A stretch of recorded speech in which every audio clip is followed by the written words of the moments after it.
Hey, it's Friday night in East Lansing. Gather around, gather around. My name's Jim Comparoni, publisher of SpartanMag.com. Give me a thumbs up on the audio. Let me know if that's okay. Hope that this thing hangs together all right. It fuzzes out on me once in a while. Let me know if there's a problem. Gather around. We're gonna have a good time again tonight talking Michigan State sports. So file in, behave yourselves. Welcome, my people. Let's have a good time. Friday night in East Lansing. Back in the old days, that used to mean what? Dollar pitchers at Rick's, something like that.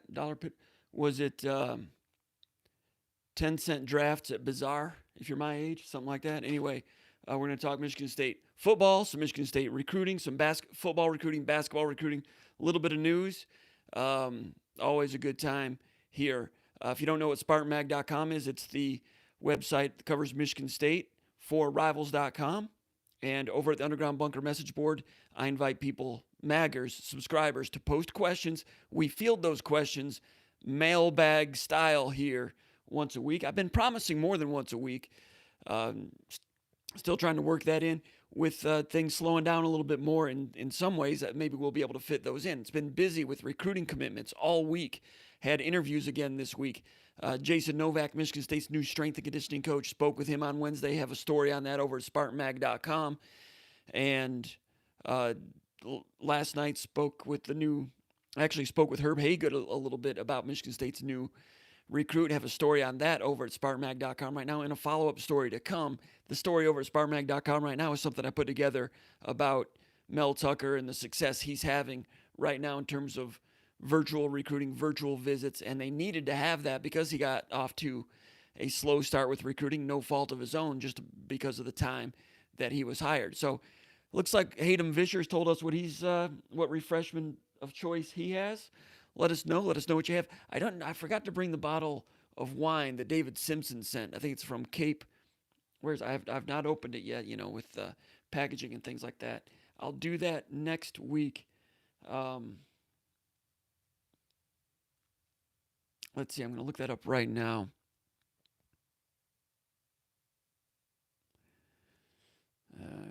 Cape May Winery. Cape May Winery in New Jersey. I really appreciate that he sent those. We're going to be sampling those. We'll have to do that next week. I don't want to do it this week. I was a little bit late with stuff as usual, 9 minutes late. I don't feel tardy, but I am tardy. Trying to get through some of these questions and look ahead of them a little bit ahead of time. Also, a little bit late because I tried to squeeze in a little bit of a nap because I'm battling, I think, my first ever touch of a migraine situation. Now, those of you that battle migraines know that if it were a true migraine, I wouldn't be doing this right now, but was getting a little bit of a floaty in my eye a little bit, and it became a little bit bigger. I asked my wife about it. She's an optometrist, and she said, no, it's not a floaty. It's a migraine situation. My son gets them. Just had to wait and see how bad it was going to be. Took a couple Tylenol. Had time for like a 6-minute nap. Probably not the best night to be sampling wine in that situation. So didn't get around to that, but it's going to be happening soon. Appreciate David Simpson, former Spartan football player, donating that. Not donating it, but throwing it out there for something for us to talk about. It's going to be a lot of fun. Anyway, as far as the questions go, they're over on the Underground Bunker message board. Go ahead and post some questions in the chat area here. We will get to those. As far as the questions over at the Underground Bunker message board, I've not had a chance to go through them. I glanced at them for a moment, so I noticed some of them were kind of lengthier questions, so I didn't get a chance to edit them down. So as I ask those questions, it might not be as smooth as I'd like it to be. My vision's not so great. The floaty situation going on, but I'll do the best I can to go ahead and read those. And we appreciate everybody filing in and joining us here on a Friday night in East Lansing, Michigan. SpartanMag.com, talking Michigan State sports. SpartanMag.com is the church of what's happening now in Michigan State sports, the daily narrative on Michigan State football, basketball, and recruiting. If you're new to this channel, go ahead and subscribe. Give us a thumbs up. That's good for us with the algorithms and everything. And it's going to be fun. Also, I've been promising some new wrinkles with what we do here on the channel. Not ready to roll those out yet, but I am working on them. As a matter of fact, well, I'll just save that for later. Let's get to the questions right now. MSU Paulo from Rockford, Michigan, with the first question.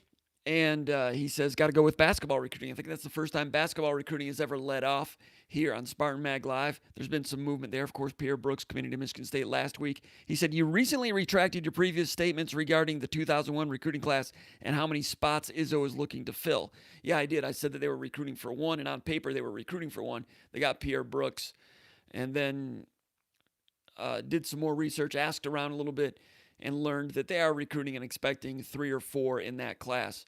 On paper, not a lot of room for that right now. Kareem Mane, a guy they're looking at for the current class, the 2020. If he does come to Michigan State, there's always a chance that if he went to Michigan State, he might stay more than 1 year, like Miles Bridges did. I understand it would be a different situation, but he'll be 19 or 20, a year older. He's wrestling between pro basketball and college right now. He's eligible to go pro right now. He's grade 13. He's going to be 19 years old at the time of the draft, so he can go. He's not decided yet or not. As far as Kareem Mane goes, strong indications that if he does decide to go to college, Michigan State looks like it's going to be the choice. But right now he's deciding between college ball and Michigan State. Between college ball and the pro ranks. It's been a long time. I don't remember ever Michigan State recruiting somebody that had a choice between professional basketball and coming to Michigan State. Of course, in terms of high school players being able to go straight to the NBA, there was that window of opportunity, I guess, in the 70s when it happened, and also in the mid to late 90s with guys like Kobe Bryant, Tim Thomas, Kevin Garnett, some of those guys. And Kevin Garnett his coach briefly expressed a little bit of interest in Michigan State. He was also interested in Michigan at the time. That was the year that Sean Respert was a senior and having a big year. Other than that, it's never been a case where a guy was down to pro ball or Michigan State. I think that's new territory. I mean, not sure. Spencer Haywood, maybe? Was Michigan State involved with him? I can't remember how all that. I wasn't around to really check that out and how all that went down. But Mane, looking at it, and now you're hearing about the NBA draft being extended, being delayed, being postponed. So Mane's decision will come later. Ordinarily, he would be making his decision by June 2nd, as would Xavier Tillman. It's the migraine talking. Xavier Tillman and Aaron Henry. So a lot of those things are up in the air. Aaron Henry showing some interest in the NBA this year, misguidedly so. I think a lot of people would agree. But the fact that he's looking at it this year, what are the chances if he has a good year next year, a better year next year, what are the chances he would come back for a senior year? Probably not so strong. So that kind of bumps up a scholarship, theoretically. There are some other guys that can move on also. Kay Lucas on our message board was talking about that a couple of weeks ago, and I knew where he was coming from on that. The information I was hearing was not so fast, my friend, on that. But now it is so fast, my friend. So that's why I changed that around a little bit. And can you further expand on the reasons that you now think there might be more than 1 or 2 available? I guess that covered it right there. Next question, Big Don from DeWitt. He says, hi, Jim. Surely you've seen the thread about a compilation of .comps through the years to mark the D'Antonio era. He's talking about over at the Underground Bunker message board. A lot of some subscribers, and I really appreciate this, have said they would like to see a book that's a compilation of our .comp editorials, columns, whatever you call them. Columns, I guess. A lot of times they're post-game columns. .comp. I call them .comp articles after my last name, and that's just what we've entitled them over the years. And over the years, Michigan State's had some great games and some amazing moments, and I've had the privilege to be there and cover some of those. And some of those articles, people have gotten a kick out of some of them. I've missed on others, but I agree that it would be an interesting way to go through and chronicle the D'Antonio era. And then at some point, we will do that and put those together. I just got to find a stapler. I got to find a stapler around here somewhere, staple them together, throw them out there, and put that together. But Don says, I'm sure you've seen the thread about that compilation. He says, you have also seen interest from maggers about T-shirts, SpartanMag.com T-shirts. Any thoughts about such? Seems to be a way to expand your earnings possibilities. Always a good thing. Or is the potential buying public too much of a niche audience to make the time and capital investment worth it? It's a good point about capital investment.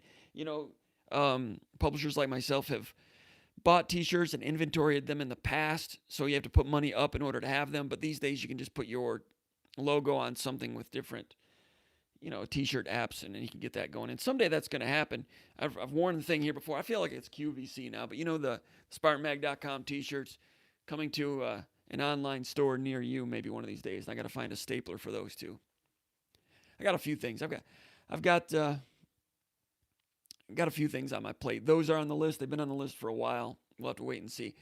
Next question from DB86 from Warren, Michigan, via Ypsilanti. Pride of the Ypsi Braves. All right, go Braves.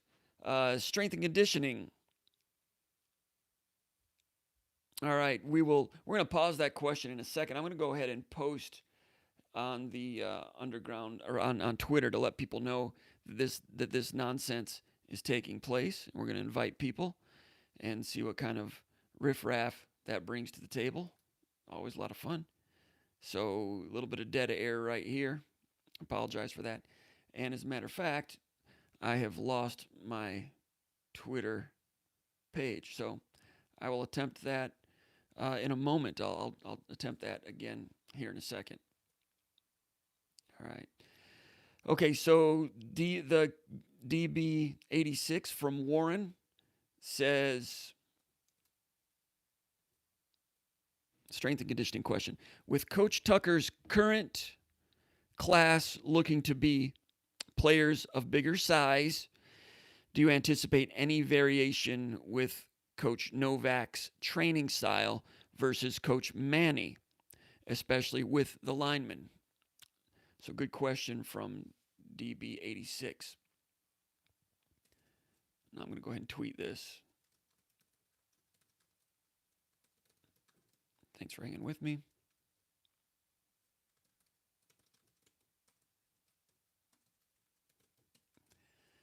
So you're saying any variation. Every strength and conditioning coach has their own way of doing different things. Everybody's got their own staple, their research about the better way to do things. Every strength coach does. I remember when Barwis, was that his name, Barwis, who came in as the strength coach for Rich Rodriguez at Michigan, came in and replaced Gittleson, who had been there for a long time under Bo Schembechler. I think Gittleson was a big machines guy. Remember when machines were the rage in the late 70s and 80s? Barwis came in, looked through the weight room, and told Rodriguez, we're going to have to change all of this out. He was more of a free weights guy, Olympic weights guy. They used to do weights standing on exercise balls and things. They spent like $1 million to revamp the weight room there.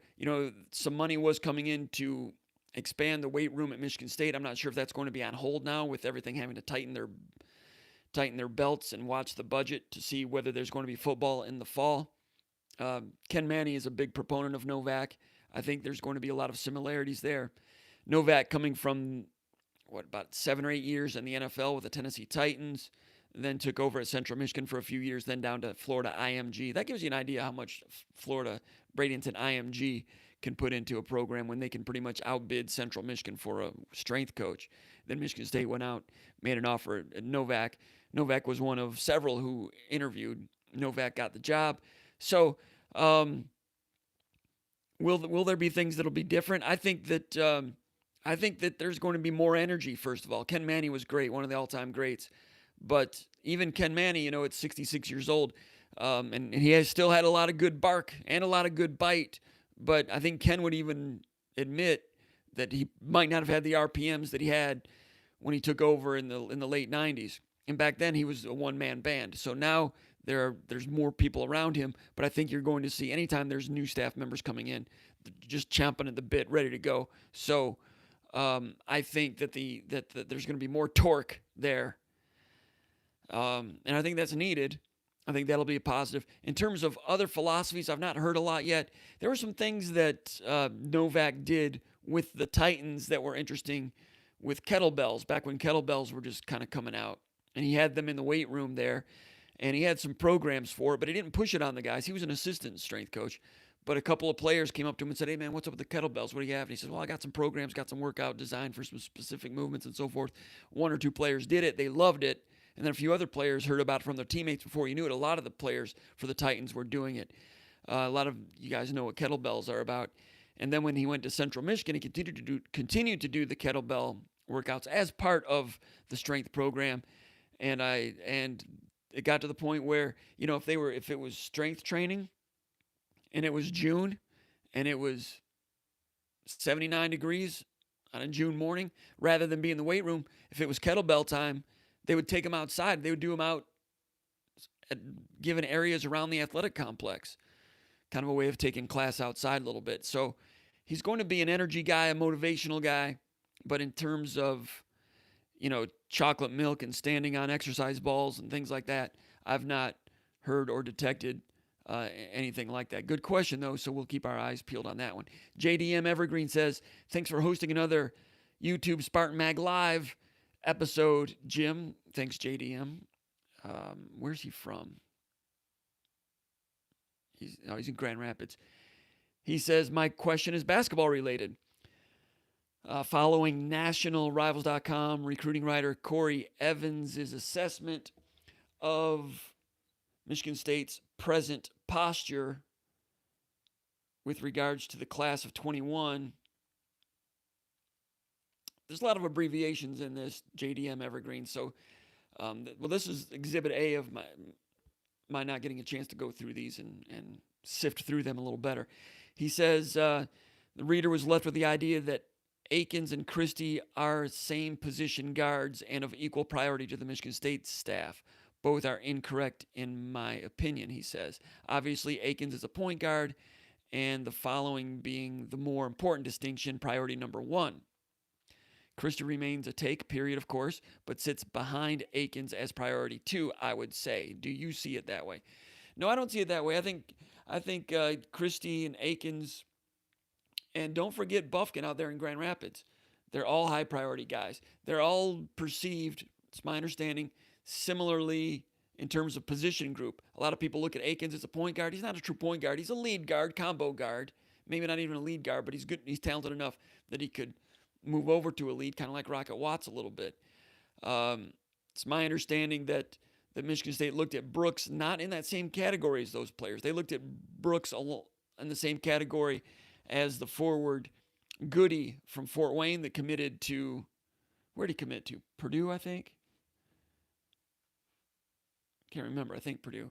So they had Goody and Brooks kind of in that category. Illinois. Thank you, Hayden. So they had Goody and Brooks in that category, and then they had Christie, Bufkin, and Akins in another category. Not pure point guards either. Really interesting situation. Michigan State is kind of expecting to have room for a big man, Brooks, and maybe two of those three. Would they just take the first two to commit? I'm not sure. That's very close to the vest information that they've got there. They like Akins, but they like Bufkin too, man. Okay? And they like Christie a lot. So that's not any news there, but and Akins, man, I mean, dynamic athlete, with those springs to the rim or into the step back, nice shot, lefty. You guys know, if you follow basketball recruiting, you know all about these guys. So you're saying Akins is priority number one, but Christie remains a take. I mean, Christie is a number 15 player in the country. If they get Max Christie, he will be the highest ranked perimeter recruit Michigan State has had since Shannon Brown. Shannon Brown was number 3 in 2006, I believe. So Christie's more than a take. Christie is A+, a guy that they really want. Now, if Bufkin and Akins both want to commit tomorrow, do they take those two and tell Christie, thanks for listening? Man, I don't know. That's a great question. That'd be a great problem to have. I don't know the answer to that. We can all guess, and that's fun to guess about these things, but I'm not going to sit here and act like I know, because that's dangerous stuff for people to... you guys can guess about it, but if other people guess about it, that can be used against people in recruiting, although these particular camps, it's all a lot of straight shooting going on. Anyway, apologies for the lack of brevity, says Jim and JDM Evergreen in Grand Rapids. Jim, no problem. But yeah, the abbreviations confused me a little bit. Let's go and take a couple of questions here in the chat area. see who we got here. Rob South batting leadoff again. It's always good to have Rob South around. The United Beer Rankings Show. Back again. JP, Haycop, Hayden Vischer. What's going on? Happy Friday. Hayden Roberts, Go Green. Untitled Beer Ranking Show says, talk about how much of a B plus hashtag H. Oh, I get it. B word. Jordan is, and how the Detroit is made to look like the bad guy. You're talking about The Last Dance. I watched part of the one with when they got into Pippen a little bit, and I watched another part. I can't remember what the other one was, but I've not watched all of it. But I've heard some scuttlebutt about it. I heard Chris Childers talking about it on Sirius Satellite, and he was giving Isaiah a hard time. Now, I will say this, and I'd forgotten this, but they made a big stink about the Pistons not shaking hands with Jordan and the Bulls after the Bulls beat them, and Lambeer said we are not shaking hands with those guys. So there was some animosity there, obviously. Isaiah makes the point that the Celtics walked off when they beat the Pistons. Larry Bird, Parrish, and some of those guys. That was at, I don't know if that was at the Silverdome or the Palace, but in those days, I kind of thought when Bird and those guys did it, it was for their own protection because they were on the road. There were times when Celtics won the championship on their own floor and those guys had trouble getting off the floor. So Bird and those guys were leaving. And McHale was leaving when Isaiah went and grabbed him and said something, and McHale, wished them luck and all those things. But Isaiah makes the point, or someone else made the point, that McHale didn't come over and shake hands. He was leaving when Isaiah got him, and then there was that great sportsman-like handshake between those two. So, like Isaiah said, actually, Isaiah said it in The Last Dance, saying that, in those days the Celtics walked off and then we walked off. That's just the way it was done. We never got a chance to see the Bulls lose and get dethroned to see how they would have handled it. I suspect they would have shook hands because that's what Jordan did the last time he lost to the Pistons. It's probably what he would have done, but it's still a point of contention, still a point of controversy. So I think that's pretty awesome. But about making Detroit look that way, yeah, I've not watched it that much, but you can comment about it. I've got two of them saved on the DVR, and I'll probably go over it a little bit more at some point. But Christopher Trainham says, Mall 286 coming in fresh off Zoom. Happy hour. Let's get it going. Hayden Roberts says, who will be the next likely commitment? Man, that's a good question. Because we saw some of these others lining up. And Corey Robinson's been doing a great job covering recruiting. Paul Konerdijk doing a great job with a lot of the follow-ups, a lot of the features that Paul Konerdijk's been writing for SpartanMag.com. I'm going to adjust this microphone. I hope it doesn't... I better not, because it'll go haywire on us, and we're already 23 minutes into it. I better just leave well enough alone. It's a little bit too low down here, so I'm kind of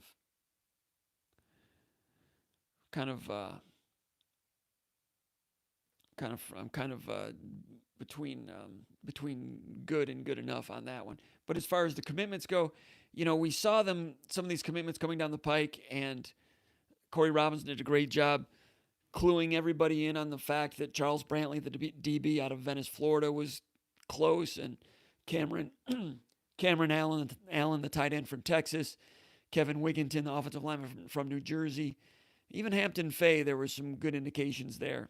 Antoine Booth as well. So right now, to my knowledge, I'm not aware of any others that are on the cusp. Michigan State at 10 right now. If I were to guess, I don't even know if I can offer a great guess on that one. Someone's going to ask something about tight end recruiting in a minute, but I'll say this. I don't know if this guy's been mentioned with Michigan State much lately or yet or at all. Tight end. Herb Haygood was telling me this. Don't be surprised if Michigan State gets in good with Michael Trigg. Michael Trigg, 4-star tight end out of the Sarasota area, Sefner Christian Academy. 6'4", 215. 4-star, ranked the number 44 player in the state of Florida, number 11 tight end. The future casts on Rivals.com have Florida State as the favorite. Offers from Alabama, Auburn, and a lot of the usual suspects. But he is good friends with Charles Brantley.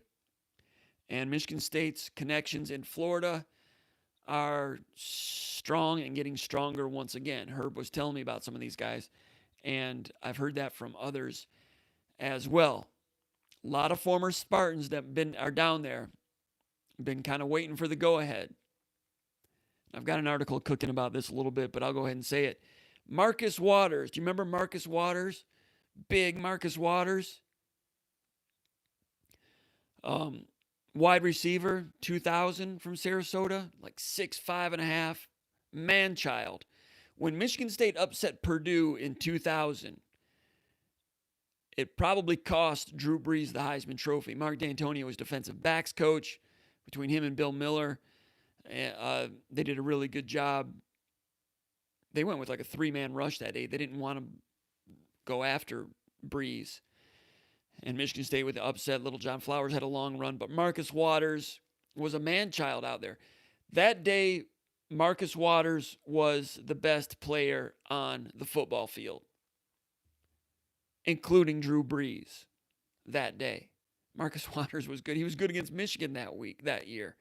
And then I think he ran into some academic situations, whatever, left school, transferred somewhere, I don't know, ended up in the Arena League and was playing both ways at like 290. Herb says he slimmed back down again. But anyway, Waters is a big wig youth coach down there in Sarasota, like the equivalent of like the Detroit Police Athletic League type of thing, middle school football down there. Marcus is a big wheel down there with that, and he still loves Michigan State, according to what Herb says. Jason Bradley's down there. Remember Jason Bradley from Sarasota? Another guy started to do some good things here. Transferred out when John L. Smith came in, I think. Maybe John L. recruited him. I can't remember. Transferred to Iowa State. But he's down there, and Herb says that you talk to Jason. Jason's go green all the way still. I thought that was interesting. Even though he left here, finished at Iowa State, Herb said he's never heard him say anything about Iowa State. But these guys are in town. People of influence. There's other ones, Broderick Nelson's further south. Cedric Henry's around there still. Luke Bensey's around there still. There's a few. Michigan State has a presence there. Some people that have been chomping in the bit to get in there and help, including Herb Haygood a little bit. I mean, Herb coaches for Madonna College right now. That's a new NAIA school, and he was an assistant at Eastern Michigan. Herb, by the way, I mean, just me talking, but I think he'd be good for an analyst job at Michigan State. That's just me talking. Right now, everybody's tightening their belt a little bit. But anyway, keep an eye on Michael Trigg, the tight end there from at Sefner Christian. Big-time tight end there. So anyway, here we go. Sparty 1981. We'll go back to the mailbag here a little bit. He says, any thoughts on why Brantley is ranked so low in other rankings, lower than he is at Rivals? At Rivals.com, Brantley, the defensive back that latest commitment, is a 4-star. He says, I know there's usually gaps between the two services, but this one seems really big for some reason. That's Brian from Flushing. It's probably good that all the recruiting rankings are not all identical. It gives us something to look at and talk about and stuff. But I suspect if they have football in the fall in Florida and enough people look at them and take a second look at them, I mean, they got to see what I saw. I mean, not that I'm Gil Brandt or anything when it comes to talent evaluation, but how can you not look at his film if you know anything about ranking players and you've done it and you've been entrusted with that? I mean, I understand that there's a lot of 4-stars in Florida, and the competition to become a 4-star in Florida is pretty tough. That's why I say if he were in the state of Michigan, I think he'd be the number 1 or number 2 player in the state this year. I know Payne is really good at defensive tackle, but this guy, I posted this on the Underground Bunker and mentioned it on Twitter. I compare his junior film, not even his senior film. I haven't seen that yet. His junior film, I think, is better than Ronald Johnson's was. I saw Ronald Johnson play live. A lot of you guys did, and Johnson had similar speed to this guy. Just that ability to skate. Looks like he's on skates. Just leaving people behind. Johnson was good, went to USC, played wide receiver. Ronald Johnson was a top 30 national 5-star Rivals.com. I think Brantley's better than Ronald Johnson was. I think he's better than Ambry Thomas was. And I liked Ambry Thomas a lot. excellent high school player, excellent high school, good college player. I thought Ambry was good, but I think Brantley's film is better. That doesn't guarantee he'll be a better college player than those guys were, but at this stage, I think he's excellent. The hip turn, the quickness, the smarts, the physicality, taking good angles, playing leverage like Ron Armstrong said, and arriving with physicality. Physicality to wiry, strong to get off blocks, and physicality with the sweep tackle and other tackles to play the run, but also, the hip turn and go to cover some wide receivers. And you look at his film, those wide receivers he's covering are outstanding. And he's able to turn and catch up on those guys, play the ball deep, and then if it's to finish some difficult interceptions. I think I think he's an excellent prospect, and I'm impressed Michigan State was able to go down there and get him. Why the disparity in rankings? No big deal. Ray from Astoria, Florida, says he re-upped his subscription recently with a new energy with the coaching staff. Great to have you back, Ray. Couple of questions. What are your thoughts of Wigington being a center? That's the offensive line commitment from New Jersey. Seems like a bright guy. What size recruiting class do you see this staff collecting? 25, 28? Do you see plenty of attrition? Great question. Attrition, that's another thing that they lost out on with spring practice not being here. A lot of players didn't get a chance to see where they sit. A lot of coaches didn't get a chance to see where the players sit. And I think that you're going to see like a Harbaugh-type meritocracy, a Saban type of meritocracy. He comes from the Saban tree. I think that they will, they will encourage some people to look elsewhere. I've not heard that. Just looking at the way other things are shaping up would not surprise me if that happens. And they didn't get a spring, so they didn't get a chance to really look at those guys to take steps toward that process. 25, 28. With the new rules, I'm not sure you can go to 28 like you used to be able to. 25. I've not looked to see how many seniors they have, how much scholarship room they had. That's something Matt Dorsey used to always keep a great eye on. Honestly, I've not taken a look at those numbers, so I'm not really sure how big this class is going to be, but I'll be asking around. As far as Wigington goes, Wigington's film, he's got to quicken up his feet. So at the center position, it might not be his thing. He's got to quicken up his feet in order to be a guard. And there's other film, in his junior film, big dude, mean guy, plays mean. Big, more size, like was mentioned earlier. There's other film that's not been out on Huddle yet of some of the workouts he's been doing on his own during these difficult times. And he has lost some more weight, and he's gotten quicker. Now, with those videos, you're not watching him do it like, at least I've not seen them like sustained. So for a short period of time, he's quicker. The good thing is he's out there working at it. So he's even quicker than he looks as a junior. And what he looked like as a junior, he needs to improve upon that. He knows that. That's why he's working so hard. So center, I don't think so at this point. Could be wrong. I've not heard from his coach. Konerdijk with a great article about him, follow up on his commitment over at SpartanMag.com as well. But that's a guy that I think normally, maybe you would have wanted to see him come into camp and take another look at him, but there's no looking at him in camp with the current situation.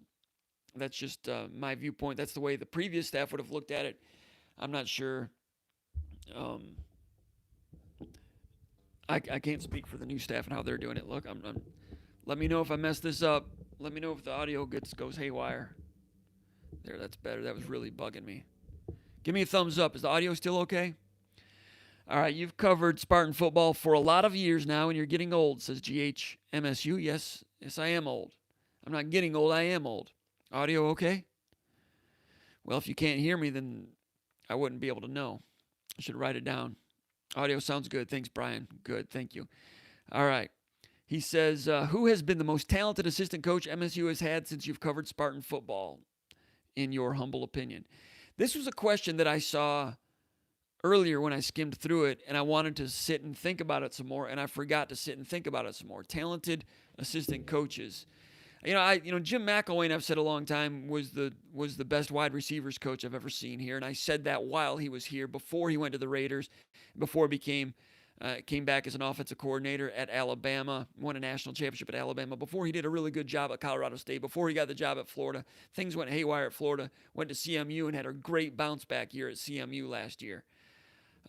Interestingly, I was doing some research about strength coach situations, and one of the things I found is that when McElwain was replaced at Florida, a lot of the holdover players after Mullen came in, and Mullen brought the strength coach from Mississippi State, a lot of the players said this new strength coach is a lot more serious than the strength coach that McElwain had. And I don't know if McElwain retained the strength coach from the previous Florida coach, but that was one instance in which you heard a lot of players talk about and really kind of discredit the previous strength coach. And those Florida teams were pretty good under McElwain, won the SEC East twice, I think, and then went 8-4, had some other little dramas or something. But excellent, talented coach. He's done a good job at Central Michigan, and he would be one. There's been a string of good offensive line coaches. Bowman was a good offensive line coach. I know he was at the end of his run here, but when he came back, he had a big impact in 2013. Pat Rule was a really good offensive line coach, really good. Narduzzi was a good coordinator. When he went to Pittsburgh, he's done okay there, but I think that they were slow to update their defense. The quarters zone defense that he played at Michigan State so much, with the way tempo and RPOs came around, I thought that he was slower to update the defense than Tressel and Barnett were at Michigan State. Tressel and Barnett updated it more in 15 and 16 at Michigan State. The season was not good in 16. By 17, they had a really good defense. Meanwhile, Pittsburgh, I think the epitome of that situation is when they played Oklahoma State, and Oklahoma State just scored at will. Is at Pittsburgh, scored 55 points or something like that. I thought that it was the evolution of the offenses, the defense at Pittsburgh hadn't caught up. But when Narduzzi was here and had his defense rolling, yeah, they were good. And you know that. He became a head coach and he's done pretty well there. He's been on the cusp of doing some bigger things at Pittsburgh. We'll have to wait and see. But, McElwain, as far as some of Saban's assistants, he had Bowman. Some of those guys were not here very long, like Glenn Pyers. Dean Pease, not here very long, did some great things at the New England Patriots. Pease, he had a great career with the Patriots, but while he was here at Michigan State, that was Saban's defense. So I'm not sure Pease ever really got a chance to spread his wings as a defensive coach here or speak as the defensive guru here. Detroit Spartan says Coach D was the key to MSU's defense. When Narduzzi was here, you're saying, maybe so. He oversaw it, but D'Antonio was big on delegating too. He would give people not free reign. I mean, he wasn't going to let somebody come in and run, something completely off the board. But when D'Antonio was head coach at Cincinnati and they had Narduzzi as the coordinator for 1 year, they ran half of Narduzzi's defense and half of D'Antonio's defense. Narduzzi was a 40 over, it's the 4-3, whereas D'Antonio was a 440 under, which was more of a 5-2 with a strong side linebacker up on the line of scrimmage over the tight end, which is what Saban did. And that's what he did at Ohio State. D'Antonio said that was okay for 1 year, but he saw after 1 year it was too much volume. It was too much to do both of them well. So he scaled back and let Narduzzi run with his own. So although, as you posted, D'Antonio was the key to the defense, he still gave Narduzzi a lot of free reign within that defense. I'll say one other thing about D'Antonio. When John L. Smith had his first team here in 2003, Smoker was having his comeback year. Michigan State had some big days offensively. They were playing down at the Horseshoe at Ohio State. Ohio State was good. D'Antonio, it was the year after Ohio State won the national championship, but Ohio State wasn't quite as good in 2003. D'Antonio was defensive coordinator for Tressel at Ohio State. Michigan State came out, and Ohio State was kind of playing some off zone, and Smoker with the spread. John L. Smith's offense at the time was one of the forerunners of the spread. Dink and dunk, dink and dunk, dink and dunk. Touchdown, I think. It might have been touchdown or field goal early. Really nice drive, Smoker. I'm like, man, Michigan State is moving it on these guys. Man, D'Antonio is just kind of letting it happen. I go, Smoker's going to have a day today. Michigan State's in this.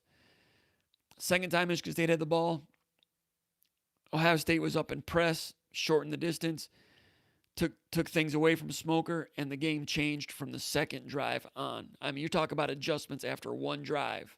Mark D'Antonio was defensive coordinator that day for Ohio State in 2003.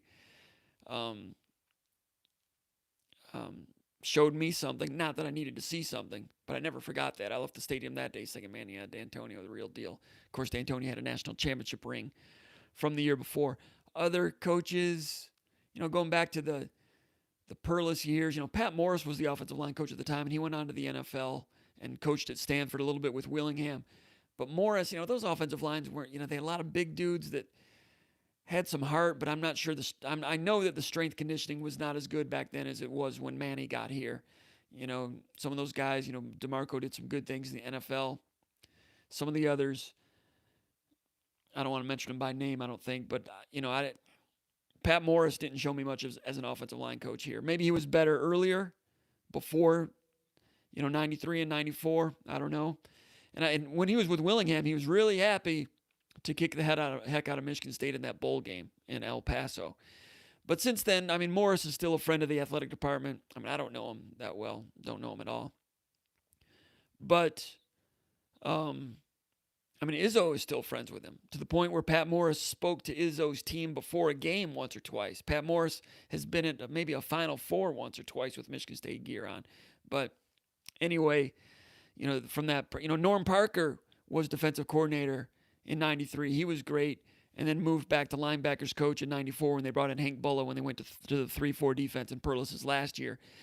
Norm Parker, as good as he was demoted his last year at Michigan State, picked up by Iowa when Ferentz was hired. I think Parker might have been with Wiedenhofer at Vanderbilt, and Parker went to Iowa and had full control long term and turned that defense into a mother, running that old school, the cover two. Man, they were good. So Parker was proved once again later in his career that he was great. So of all of them, I might go Parker number one. Pat Rule was good. Narduzzi was good. Does D'Antonio count as defensive backs coach for Saban first time around? I will say, back then that was Saban's defense, and he handled all of it.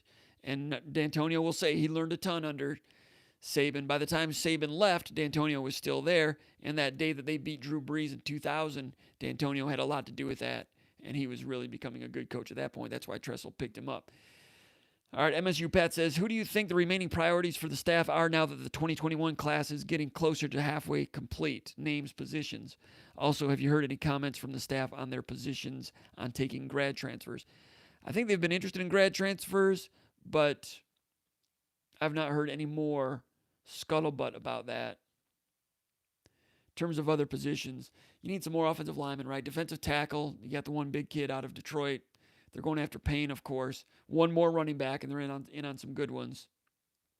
So, wide receivers too, right? You can go down the checklist and probably figure that out better than I can.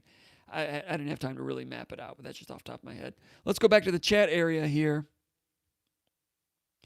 Chris Trainham says, I already did that one.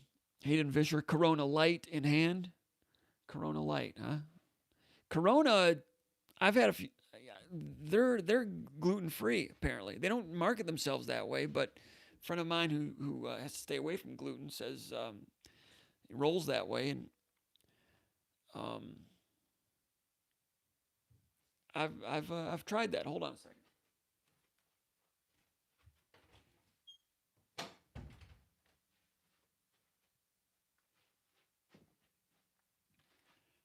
I have tried that, and I was okay. I'm not real aggressive in that category anymore.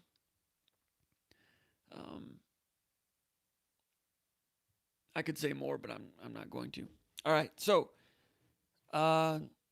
Old Tuck says the bell cow. Salute. All right, Rob South. I get them. Horrible. I can't remember what he's talking about. Brad Frishenko says, Brad from Austin checking in. Let's go. Sorry, I'm late with these. Scotty Pippen bad. Matt McLeod says, Jim, next week you have to have a drink with us.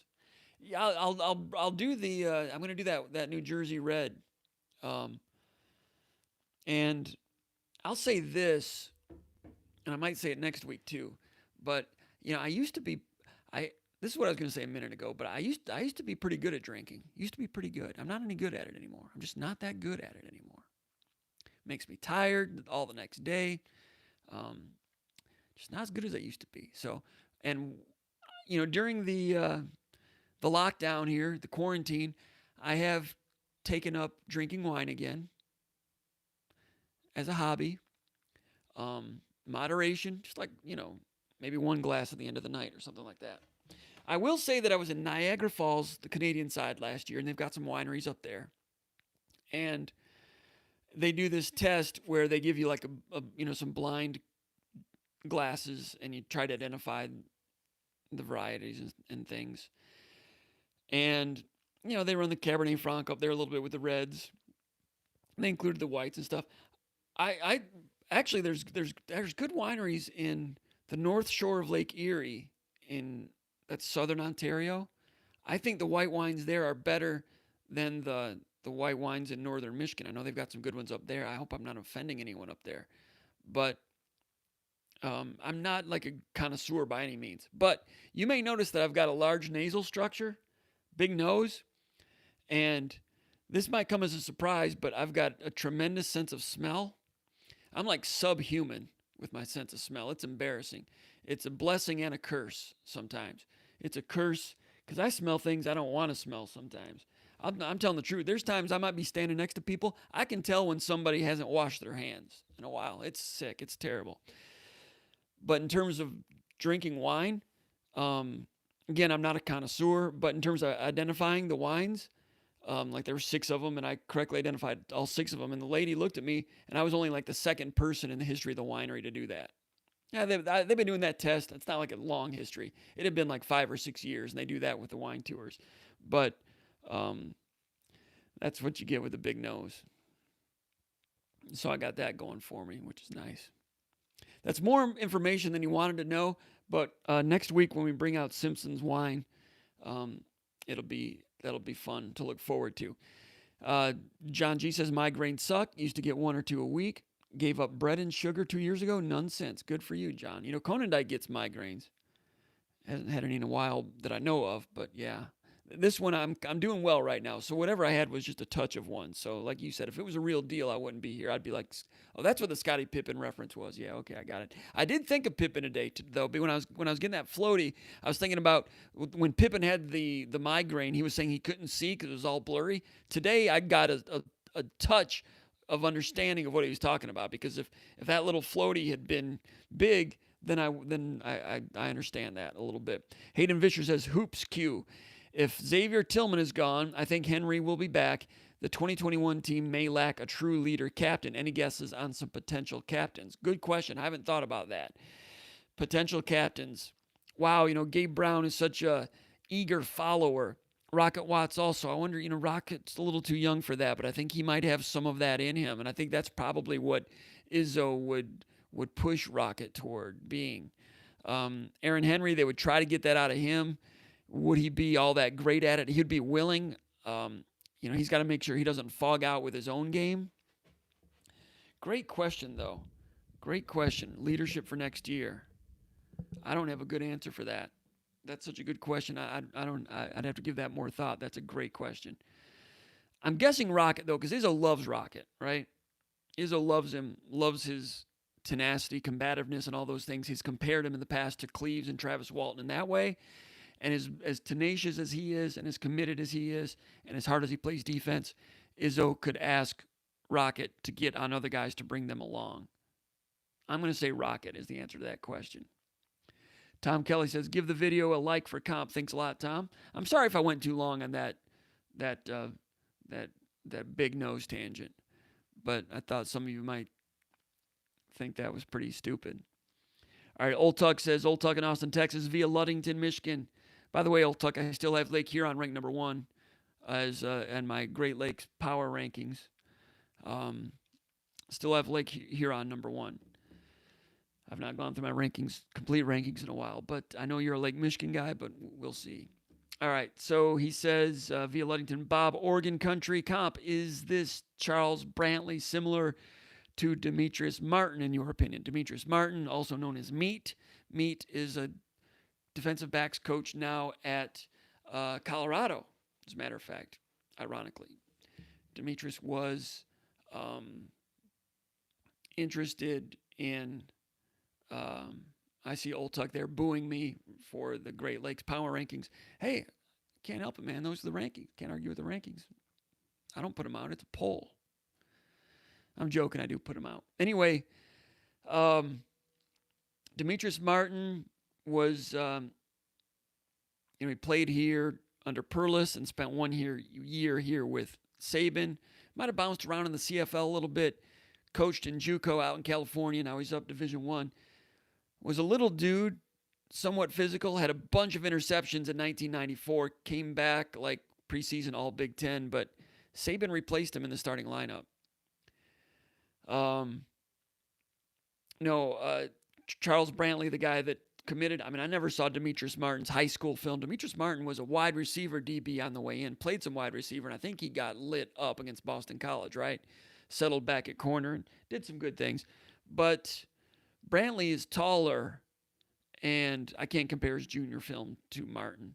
But Martin was a good, solid college player. I would expect Brantley to be better. Is that a bad thing to say about a high school junior? Is that too soon? That's what I would expect. I'll leave it at that. Katsumi says, first time catching this live. Great to have you here. MSU grad, also Michigan Law grad, currently working in Tokyo. Go green from Japan. All right. Thanks a lot for joining us. Chris Trainham says, yes, Barwis with the chocolate milk. Let's go back to the mailbag.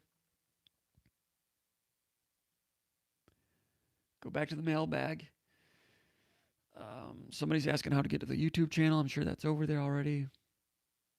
Let me scroll down here a little bit. All right, Spefton from East Lansing says, if we are able to land Atkins, Christie, and Bediako, this is basketball recruiting again, and he says, why not? Which current players do you think will leave to make room for them? Atkins, Christian, and Bediako. Bediako is the big man from Canada, athletic big man, was here for a football game. Might have been the Western Michigan football game early in the year. All right, so who would leave to make room? I think Aaron Henry, judging by what he's flirting with this year, won't be around after next year. Rocket Watts, possibly. There's some talk that he was thinking about going pro this year. He's not ready for that, but if he has a big year next year, who knows? I'm not sure, but they would have to make room somehow, right? A lot of people have wondered about Foster Lawyer. That's the thing about Michigan State. There's not a lot of players eager to leave Michigan State. There's a lot of people that, the TV likes to make sport of the fact that Izzo is all over the players, and he is, and you know this. But these guys take it, and he makes you like it. He's got that way of making you realize he cares, but in a game situation, it's urgent, and there's no time to negotiate. And these players get it.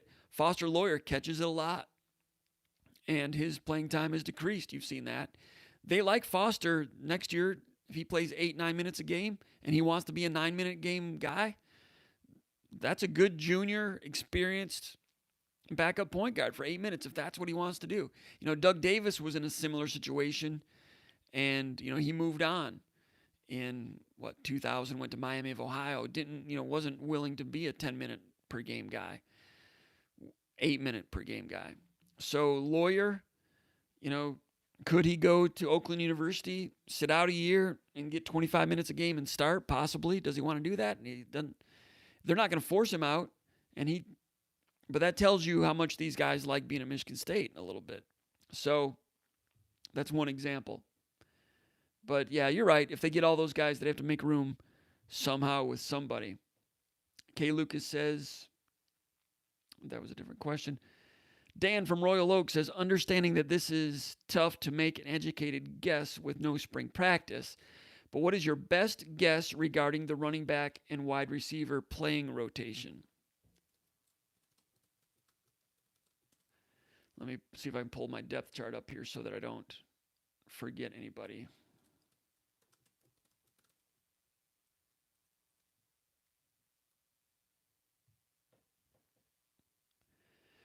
All right, wide receiver. Trey Mosley, Jalen Naylor, Jaden Reed, the transfer from Western. I think those are your top three. And then, interestingly, I think the background guys are experienced players. What just happened here? Anyway, C.J. Hayes, Larice Nelson, those type of individuals. So those guys have been on the field a little bit. Hayes and Nelson. So, I've got no big breaking news there. Javez Alexander's a guy we've been waiting around to see something from him. New coaches, he'll get a chance to do something. That's a guy that played quarterback in high school, right? So he's still making a transition there. Of course, Cody White is gone. Things didn't turn out very well for him in the draft. I really didn't understand that decision. A lot of people don't. We've been through that. As far as incoming recruits, and then I've not heard anything about the big dude from Massillon, about if he was ever able to get on the field last year in practice. He was injured in August, and he's the biggest receiver I've seen maybe since Marcus Waters. I've always said he's a big receiver. So as far as the biggest receiver I've ever seen, it would be interesting to see if he's as big as Waters was. Waters was probably thicker, but Trayvon Morgan from Massillon is thick also at 6'6", 215. Ricky White from Georgia, nice player, and had a great senior season for Marietta, winning a state championship. Yeah, he's going to have a chance to do some things early. Montori Foster came out of nowhere to have a big year from Lakewood St. Ed's. It wouldn't surprise me if he would have to redshirt because they've got some other players in place, and he is still new to football, that another year of work might serve him well. So, Ian Stewart, is he coming in as a wide receiver? Probably pretty much out of Gibraltar, Carlson. But Ricky White's a guy who's going to get in that playing group.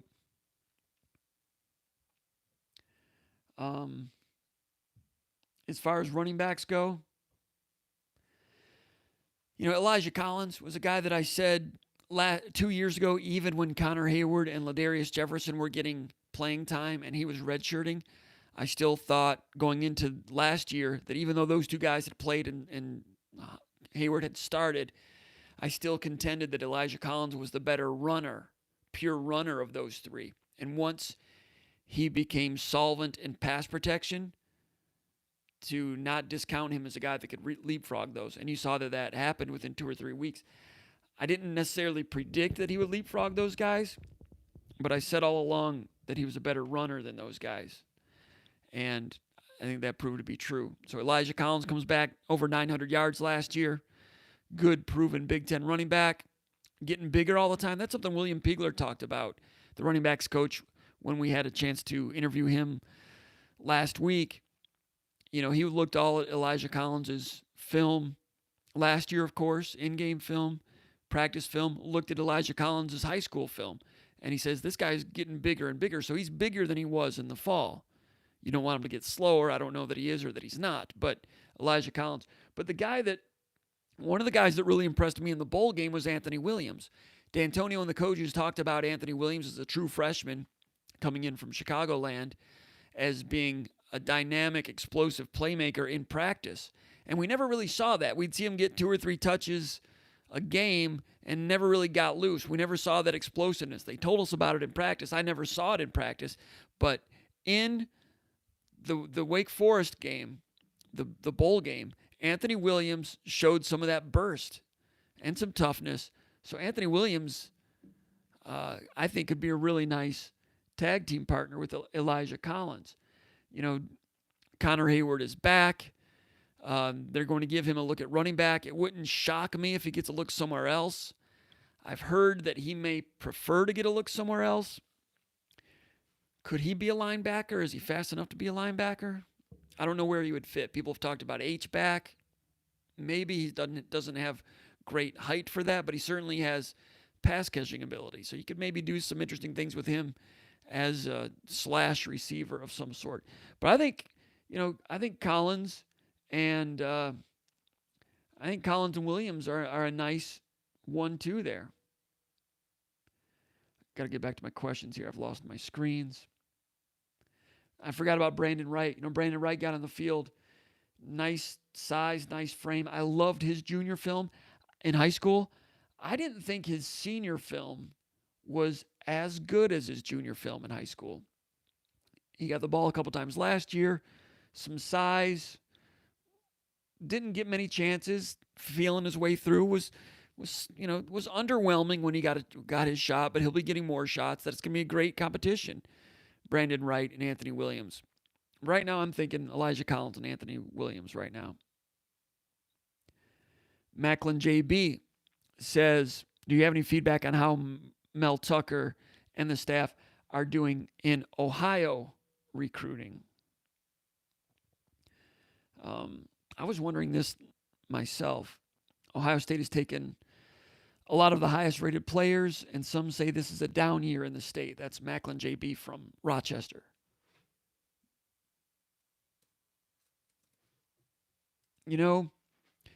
I've been hearing that about down year in Ohio State, in the state of Ohio. What does that mean? Does that mean instead of 70 major conference guys, they only have 50? There's still going to be plenty there.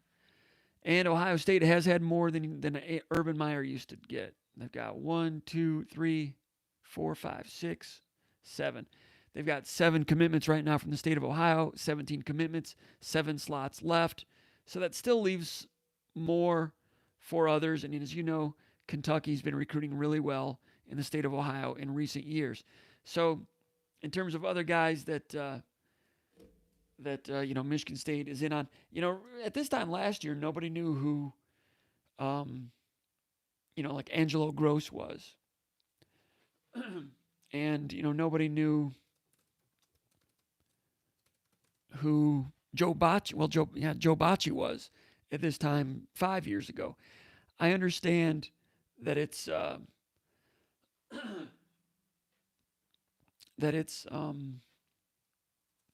different head coach, of course.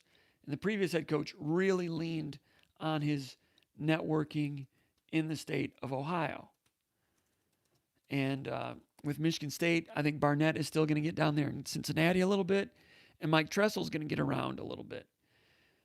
I'd asked Corey Robinson about this, and he's got his ear to the ground really well on it. He says keep an eye on Michael Gravely, the safety from Cleveland Glenville. Glenville, Ted Ginn Sr. there at Glenville. Mel Tucker has really strong connections with Ted Ginn Sr. Might not cash in on those this year. Maybe they will with Michael Gravely Jr. But going forward, that's going to be one that Michigan State's going to tap into there at Cleveland Glenville. But you're right. What Michigan State have? 9 from Ohio last year? Got to the point where Michigan State really, I thought, used that as a security blanket and served them well over the years. But, another one that Corey Robinson talked about is a tight end, Mitchell Evans, 6'7", 240, out of Wadsworth, Ohio. Those are a couple. But I would not be stunned if you saw some new names emerge in Ohio. Happens every year. Michigan State's is down there with their networking. They don't have as much networking now without D'Antonio. It'll be different networks, but Tressel's still around. So they'll still be working that.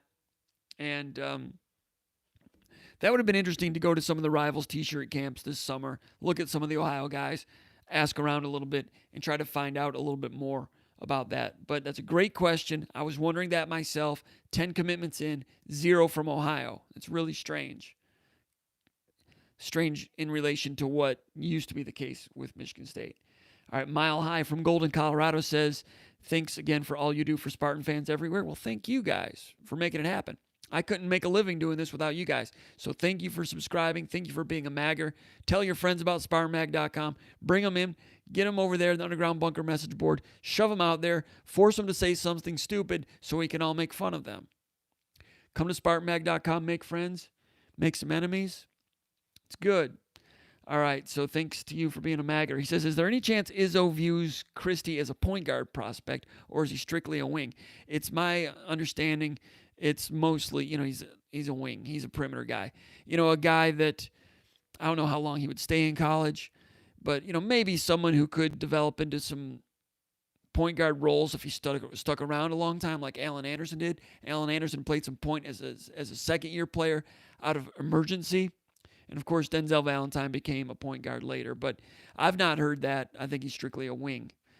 If they get in a situation where they've got Watts, well, I don't know if he'd play with Watts. Watts would be a junior. But if they don't have a point guard in the meantime, could that be another emergency situation? Like when Marcus Taylor went pro early, they were stuck with Chris Hill, not a natural point, playing point in 2003 for half of the season. Then they went with Alan Anderson at point guard, went to the Elite Eight. But that was an emergency situation. They just tried to make it up as it went along. If they got in a situation like that, whether it be through injury or something else, is that a guy that possibly could handle it early in his career? I've not heard that, but I guess I wouldn't doubt it. He says, what is your take on the image and likeness situation with the NCAA? He says, this might create transparency in the current way the business of recruiting is done. In other words, people that have cheated all along would now just cheat out front. It's not cheating anymore, right? He says, I could see media nonprofits or companies being set up to take contributions from companies, alumni, boosters, that would then be funneled to players to entice them to come to the school. Yes. This would bring the smoking room activities out of the dark and maybe level the playing field and eliminate the middleman runner. Alternatively, it might make things even worse and create a situation where high school kids have agents shopping the best deal for them. What are your thoughts? Well, there's already agents shopping for best deals. You just don't have everybody in the auction. This would bring everybody into the auction. And you're exactly right.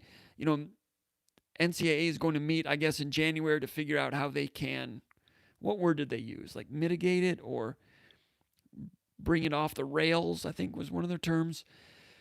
But you're right. Yeah, if it's just, Wild West capitalism, free market, free agency, then you're right. Recruiting will come down to, out and out public bidding wars. And I wonder about like our business covering recruiting. Are recruits going to want it to get out there? Hey man, Texas is offering me a guaranteed $90,000 a year sponsorship with Billy Bob's Oil. They're going to give me 5 billboards, and I'm guaranteed that for my freshman year, $100,000. And then a week later, well, Texas A&M is guaranteeing 2 years at $90,000. Or, not just 1 year. Is some school going to guarantee 4 years that you'll get?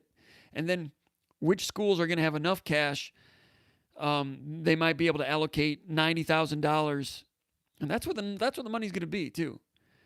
I'm guessing some school might be able to give $90,000 to 3 players, $50,000 to 2 players, and then $10,000 to 6 players, or how are they going to juggle it?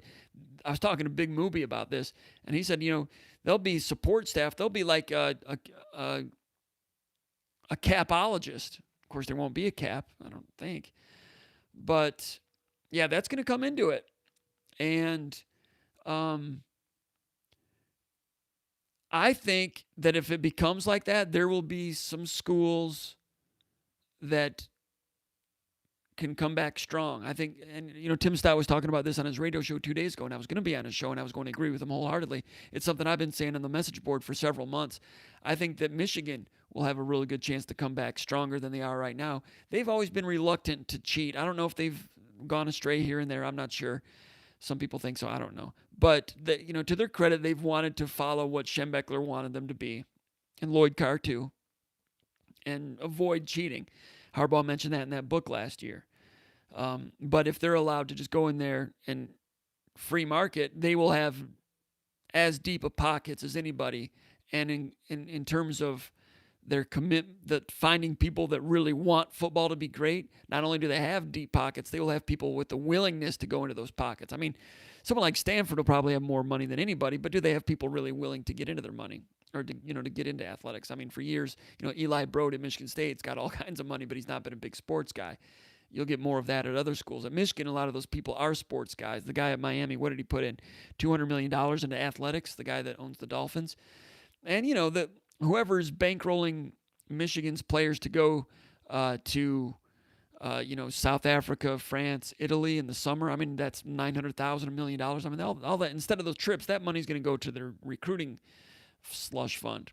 And, more power to them. So I think that would help Michigan compete with some of those players down south that they're not willing to buy right now.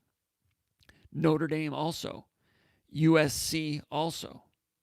I mean, Texas is going to have the money. Always have. A&M is going to have the money. Oklahoma is going to have the money. Oklahoma State. Alabama? I mean, yeah, but I don't think they'll be able to do it like they've been doing it. Clemson? This could hurt Clemson.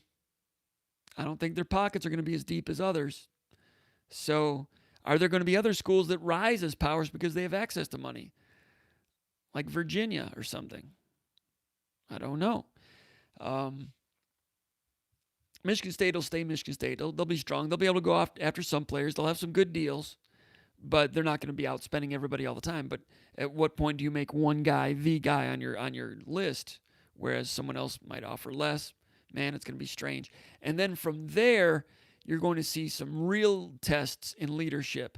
Who among the coaches is going to be able to pay players and maintain a team concept? Because to win in this sport, you need a team concept of individuals willing to sacrifice for the whole. And if guys are coming in, with money like that, does the name on the back of the shirt become bigger than the name on the front? Well, in football, not every team has a name on the front.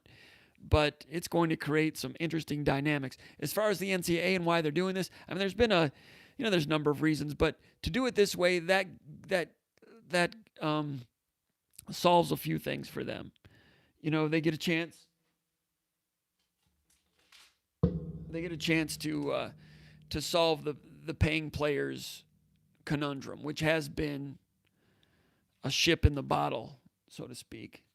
It's been a problem for them for a long time, and now this gives them a way to do that, to pay players and not seem as hypocritical as a lot of people think. Also, with the NCAA, this is a way to pay football players and basketball players because they'll be getting it on their own merits as an image and likeness because, nothing against swimming and volleyball, but those athletes won't be able to command that type of image and likeness deals, right? So this is a way for the NCAA to say, okay, you guys figured out free market. It's a way for players to get paid without having to share it Title IX wise. Okay, so they don't have to worry about, okay, we're going to just pay everybody $1,000, and that includes, the baseball players and field hockey players and tennis, when the football players are like, wait a minute, there'd still be a problem and a potential strike still. So that solves that problem for them. And also, I don't know if the NCAA talks about this, but I think it helps solve a problem that college football has with regionalism. College football is increasingly becoming a regional sport. Chris Childers was talking about this also on Sirius a couple of weeks ago, and I agree with him.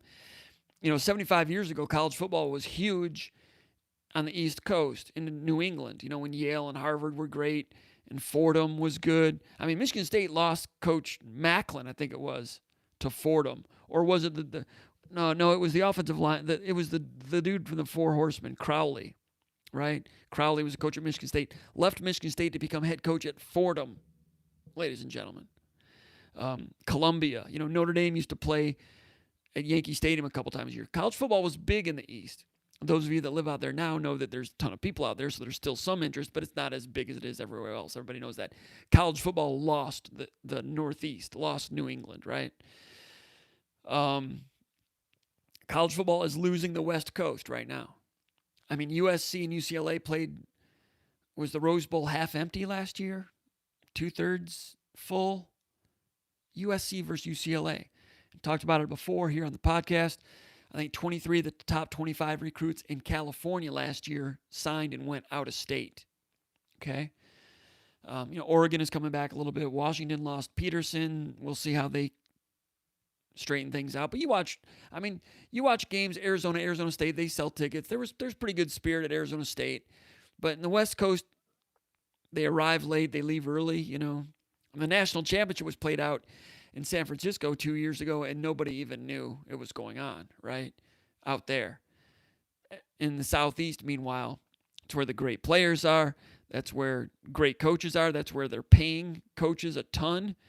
And that's where they turn their head on cheating. They have for a long time. To the point where it's getting to the point where everybody's been in those rules now. Because you look in basketball, what happened at Kansas and LSU and Arizona, those coaches are still in place. There's no deterrent to cheating right now. It's to the point that if you're going by the rules, you're a naive sucker right now. That's the image the NCAA is given because those clowns are still coaching there. So, meanwhile, that's great high school talent down there. They're keeping them. They're recruiting from the West Coast in now. So, it's a for the NCAA, it allows them to avoid the Title IX situation in terms of paying players, in terms of having to pay everybody equally, firstly. Secondly, I think it helps them address their problem with regionalism. This can help USC come back. This can help Michigan come back stronger. I know Michigan's not been away in terms of interest. It could help Notre Dame come back. So I'm not sure they talked about that, but I think that's one of the things that it did. But yeah, we could talk a lot about that. But you're right. I think it's going to be you'll see the donors, and some of you are donors. Some of the big money donors have always thrown money into the hat in order to raise money for facilities, in order to raise money so you can pay your coaches more. Well, now that money is going to go into the recruiting slush fund. I think you might see coaching salaries come down a little bit, and the grotesque nature of the facilities these days, I think those days will be over, thankfully. Because you looked at the facilities at Clemson, where do they have a putt-putt course and a wave pool and whatever, wiffle ball stadium and all that stuff for their football complex. And it's great that they're giving what they can to those players. LSU, you saw the locker room, extravagant cubicles or whatever. Everybody had their TV and all those things. And that's good that they've got that. But if you're a player at LSU and you come in there and let's say you're dirt poor and you're out there playing every week, and you're risking your health to play college football, and you get an education and all that, and you're trying to make the NFL, but rather than getting money, they give you a really nice chair to sit in. Or in Oregon, they've got Ferrari leather on the meeting room chairs. Do they need that crap? If you're a player, I'd be offended by that. How about helping my parents pay the electrical bill? I don't need a leather chair in the meeting room. So those excesses in terms of facilities, thankfully, I think, will come to an end. Because the money that went into donations that built those things will now go into paying the recruits on the way in. So I think it's going to be, and I think that the name and image and likeness, I think it's going to be a recruiting tool on the way in. Occasionally, you'll see a player who becomes somebody later in his career, like Joe Burrow. He was kind of an okay quarterback, and then all of a sudden last year, great quarterback. By December, he could have, of course, gotten some great local sponsorships at LSU through the state of Louisiana on his own merits. But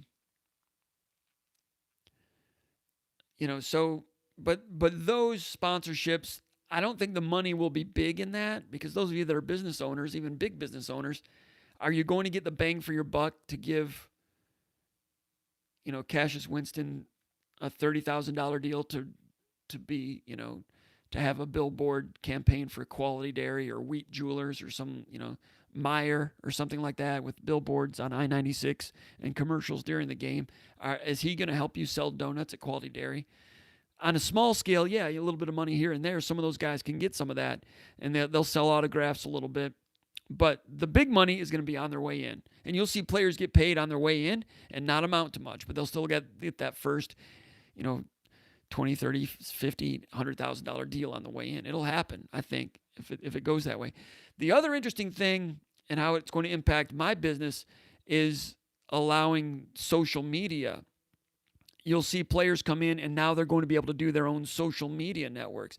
They'll be able to have their own YouTube channels. There was a kicker at Central Florida that had over 100,000 subscribers on his YouTube channel, and he was a vlogger, and he just kind of talked about his life as a student athlete. He had 100,000 followers, and he made good money on YouTube. And the NCAA shut him down, and Central Florida made him ineligible because he was making money off of his image and likeness just doing a YouTube thing about being a Central Florida football player. I think they may have given him a choice. You either shut it down or you're ineligible. He chose to keep it up and lost his eligibility. He's still vlogging, but that's the situation. Now that he's no longer playing for Central Florida and he's not a pro, is anybody going to continue to go to his vlog? He'd have to be a really talented vlogger to continue to get that type of traffic. While he was a player, he had that kind of attention, and there's nothing wrong with that. But now, players coming in, post-game interviews, we sit there and we talk to Brian Lewerke after the game, and he talks about, I threw 3 interceptions, and we lost, and I didn't play as well as I could have. Great guy, very forthright, stand-up guy that would sit there and criticize himself. God bless him. In the future, would a Connor Cook, Brian Lewerke, especially a Connor Cook, instead of doing post-game interviews, he might just not want to do interviews, and instead he would go home and do his own interview on his own channel. So if you wanted to get Connor Cook's post-game comments, you'd have to go to his site, and they can make money doing that, and I don't disparage them for that. So.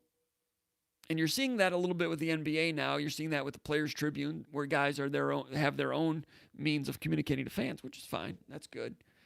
What that'll do to media, and media is always changing anyway, but if we don't have access to those type of interviews with players as much, I think so what would make something clickable or readable if you don't have quotes from Connor Cook after a game? Unfortunately, what I predict will happen is that the media will become even more TMZ-ish and more critical of players and the mistakes that they make. That's already part of the game right now. I don't do a lot of that. I just don't feel comfortable I don't feel comfortable criticizing somebody that is way better than I'll ever be at anything. I'll mention when they make a mistake, and I'll give them a chance to describe their mistake, and I might point it out as a big problem in a game. And if it happens repeatedly, maybe I'll point it out. I don't get mad at players and call for their scholarships. I don't cry in my beer about it. Some people do. Maybe I'm out of touch with fans about that, but there's no reason to get mad at them. But I suspect in order to make a story, the term used to be in order to sell newspapers, but that's not really the case anymore. In order to get clicks, I suspect the way that sports media is going to have to go is if they're not going to have access to quotes with players, then it just pumps up the volume of criticism here, which I don't think is good for the sport. But I'm not the czar of the sport. I'm not the caretaker, so that's just my opinion. Now, will there be some coaches that say you can't do that here? Would Nick Saban be able to say, no, you've got to go and do interviews? Izzo's a guy that's like, you have to do interviews. I don't care if you win, lose, whatever, you're doing interviews. That's part of your education here. He leaves it open to the media. I'm not sure why. I'm glad he does, but I'm not sure what the motivation is for Izzo to do that. Tucker says he wants his assistant coaches to speak because he wants it to be training for them for later in their career, which if you read between the lines, I wonder if he wishes that Kirby Smart and Nick Saban had allowed him to do interviews back then. I've never asked them that, but that's what I've always wondered. Anyway, there's enough about that. We gotta move on. I went too long on that. I apologize. All right, Holland. This is Green from Holland. Jim, plan on doing a little fishing soon. Time to get out and enjoy nature. Yes, it is. And the place that I like to go fishing is it's down the road here, a little bit down to the end of the cul-de-sac. There's pretty good largemouth bass fishing there. But now with the quarantine, everybody's out. Everybody's out walking around all the time. So the deer aren't around as much anymore. And now there's people fishing down there that never used to fish. So the fishing pressure is tough there. So I'm going to have to go out to this other part that's off the beaten path a little bit more to do that. But in terms of getting up to the Au Sable, yeah, I'd like to do that soon. And my guy Schultz, we got to we want to get a mag thing going. Maggers up at the up at Schultz's lodge up there. What's it called? Riverside Lodge? What's it called? Conan Dyke were up there once a couple of years ago. It's great. But other places, yeah, Lake Erie with the walleye, yeah. Yeah, you're right. It's time to get out and do some of that. Carl from Canton, Georgia. All right, let's say we want Michigan State to consistently recruit at the same level as Penn State and Michigan. Consistently recruit at the same level as Penn State and Michigan. Consistently. It's a big ask. He says, what could we do? Maybe you could look at this in the short term and the long term, assuming what MSU does, whatever is necessary, preferably within the rules. Preferably, my man, down in Georgia. All right, I'm going to stop him right there. I was talking about the money, and Michigan's going to have deep pockets, in Georgia and USC. You can have all the money and sign all the recruits. I suspect that it will become the latest exhibit that you can't buy wins or championships. Maybe you can to an extent. I don't want to say buying. We don't know what's going on at Kentucky. I mean, we can guess or whatever, but they don't like the number of championships that they've won there. Calipari's won one, and they've gone out every year and gotten those first-round draft choices, whatever means they've done to do it, whatever. Better example. Major League Baseball, we've seen over and over and over, the teams with the highest payrolls don't always win. Sometimes those teams go in the tank. So even the teams, if Michigan, being Michigan, what they've been over the years, those guys have come in as, anointed saviors year after year for decades. And the culture there is just, they've won a half national championship in 70 years. A lot of, I think there's Michigan people that think that their culture it's a little bit too much on the diva end of things. And they will go out and they will have the means, if it comes like you're talking about, where it's free agency for recruits, they'll go out and they'll outspend a lot of people. And they'll come in with some high bankroll people. But then you got to get them to play together. And the highest bankroll might not always win, and they could still get stuck with that same diva situation. But they'll have more of them, so maybe they'll cover up for it with just sheer talent. But at some point, you got to get them playing together. So, anyway, the guy from Georgia says, one thought I had would be donating 1,000 copies of Ray of Light, the book by... yeah, I got that book, as a matter of fact.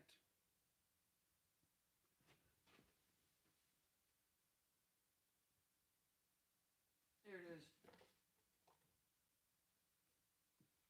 Tom Shanahan, frequent contributor to SpartanMag.com. Ray of Light about Jimmy Ray, Michigan State quarterback in the mid-'60s. This guy from Georgia saying thought would be getting 1,000 copies and donating them to high school libraries. That's a good thought, but I'm not sure. Do high school kids, go to the library? It'd be good to send, do they go home with them? I don't know, but it's a thought. I don't think much of that. His second thought is, how about a Georgia versus Michigan high school all-star game at Spartan Stadium every year? First of all, how do you get the Georgia kids up to Spartan Stadium? It's going to be costly to the travel and to house them there. You're from Georgia, but Michigan high school football is good, but they have no business playing Georgia in an all-star game. But I like your thoughts, and you're trying to find ways for Michigan State to recruit with Penn State and Michigan. It's going to be hard. With Michigan State, you're always going to have to out-evaluate people and then out-develop players. The way Tucker's doing it could be different. With his pull and his aggressiveness in recruiting, you could see Michigan State bringing in, they may not have to go with that, evaluate and develop thing as much. Yeah, they're still going to want to evaluate and develop, but their evaluation is, okay, which 4 stars in Louisiana can we get? It's a different thing for Michigan State. And if they start to win, dude, I don't know. All right, we are. Let me get back over here to the chat area. We've got some other questions there on the mailbag, but it's time to cut bait on that and move on. Adam Ficus says, "Hey Comp, I've almost pulled the trigger on becoming a magger twice in the past couple of days. Give me your best peer pressure attempt, and I'll sign up during the stream." You've almost become a magger, and you haven't been a magger? Well, I tell you what, we've got the message board, the Underground Bunker message board. It is the church of what's happening now with Michigan State sports. It's the place. If you go there and you chime in on the message board and you look at the things that people are talking about, things like we're talking about here, a lot of astute observations from some really good Spartan fans from all over the country, some arguments here and there. Try to keep politics out of it as much as we can, but it becomes the place, and you'll check in on the Underground Bunker message board 30 times a day. It's an addiction. So don't take your first snort unless you're prepared for the consequences. It'll change your life. It's a lot of fun. We try to be more analytical than the other outlets. We've realized over the years, what we've always tried to be with Paul Konendijk and myself and Matt Dorsey. I'm like, we're trying to make, Konendijk is a full-timer for us. We're trying to make a living by providing content for Michigan State, covering Michigan State for Michigan State fans, not for Michigan State University, for Michigan State fans. What can we do that's worth paying for? That's a challenge. Because for years, information was on the newspapers for free. That was our competitor. We've got to be different. I don't want to say better, because the people in newspapers do a really good job, and I've got a lot of respect for them. But we at least have to be different enough to get outside of the pack journalism to make it worth paying for. Every day we try to write something. Okay, is this worth paying for? So you've seen some of our free articles. I've got the article up right now, the one about Mel Tucker. It's kind of a big picture recruiting thing and what he's doing with virtual recruiting right now. So there's those. But like post-game analysis, when Paul and I do our post-game VCast, I feel like that we work really hard to come up with some fresh angles on things. I think those have been well received. The post-game analysis, pre-game analysis with the pre-snap read, the analysis, X's and O's. We try to, in written form, do some things. And then, we've done some film room things. There's been people that have wanted more of that. So, and we've wanted to do that during the course of the season, but a lot of times it becomes time management. I'll get to Wednesday and Thursday. The next thing you know, it's Friday already, and I didn't do the film room like I wanted to, because we were spending time on other things we did, including the Skull Session podcast. There's a lot there. Try it for a month. Try it for 2 months. I think you'll like it. If you like these and you're that sick of a Michigan State fan, get over to SpartanMag.com, dip your feet in the bunker, and you'll become a lesser person for it. You'll become less rounded. You'll forget about all the problems in the world. But no, it's fun, and you'll meet some friends over there too. There's some people there that I know have become friends, and then I've met a lot of people there, and it's an online community. It's good. Old Tuck says, it seems to me that MSU has compiled a decent amount of offensive line talent over the past 4 years. Do you think it shows on the field this year? I would hope it would be better than the last 2 years. The injuries have certainly hurt Michigan State on the offensive line the last 2 years. What they've got on the offensive line is 10 players who have started at least one game. That includes Devontae Dobbs. Dobbs started against Maryland, I think. Didn't play very much, and he wasn't quite ready. But he started nonetheless. 9 players with legitimate starting experience and extended playing time experience. So with all of that, you should be able to whittle that down to a good 5-man playing group, 6-7-man rotation. Kapilovic. We've got more quotes from Kapilovic, by the way. I know he spoke with us 3 weeks ago, but they haven't had any practices since then. So the quotes that he gave us still have a long shelf life into the offseason. We had so many quotes, and at that time, Corey was doing a great job covering recruiting. We were putting 3 or 4 new content items up every day, to the point where some people were saying, man, it's too much. I don't have time to read all this every day. So we held back some quotes. I still have some quotes from Kapilovic that we'll be putting out there as to whether he wants to be like, like Mark Staten used to do, where Michigan State would try to have 8 or 9 men and play multiple players. And he said, not necessarily, but if they get that, that'd be fine. But the main thing is to get 5 that work well together. And if you can stay healthy, that's ideal. The chances of Michigan State getting a 5-man unit should be pretty good this year. I realize most of those players, none of those players have been a standout superstar, but they're all functional and they're all a year or older. And if they can stay healthy, an offensive line of Allen, Jarvis, Reed, Arcuri, and maybe Duplain, maybe Campbell, maybe Samac at left guard. I'm not sure. Buter, 5. Let's just say Arcuri's healthy and good. Let's say Campbell's healthy and good. Let's say Allen's healthy and good. Let's say Jarvis is healthy and good, and Reed is good. Whatever should be that should be a solid, reputable offensive line. Yes, haven't seen it yet, but each of those guys have played well individually at some point in their career. So yes, they should. I lost my place here.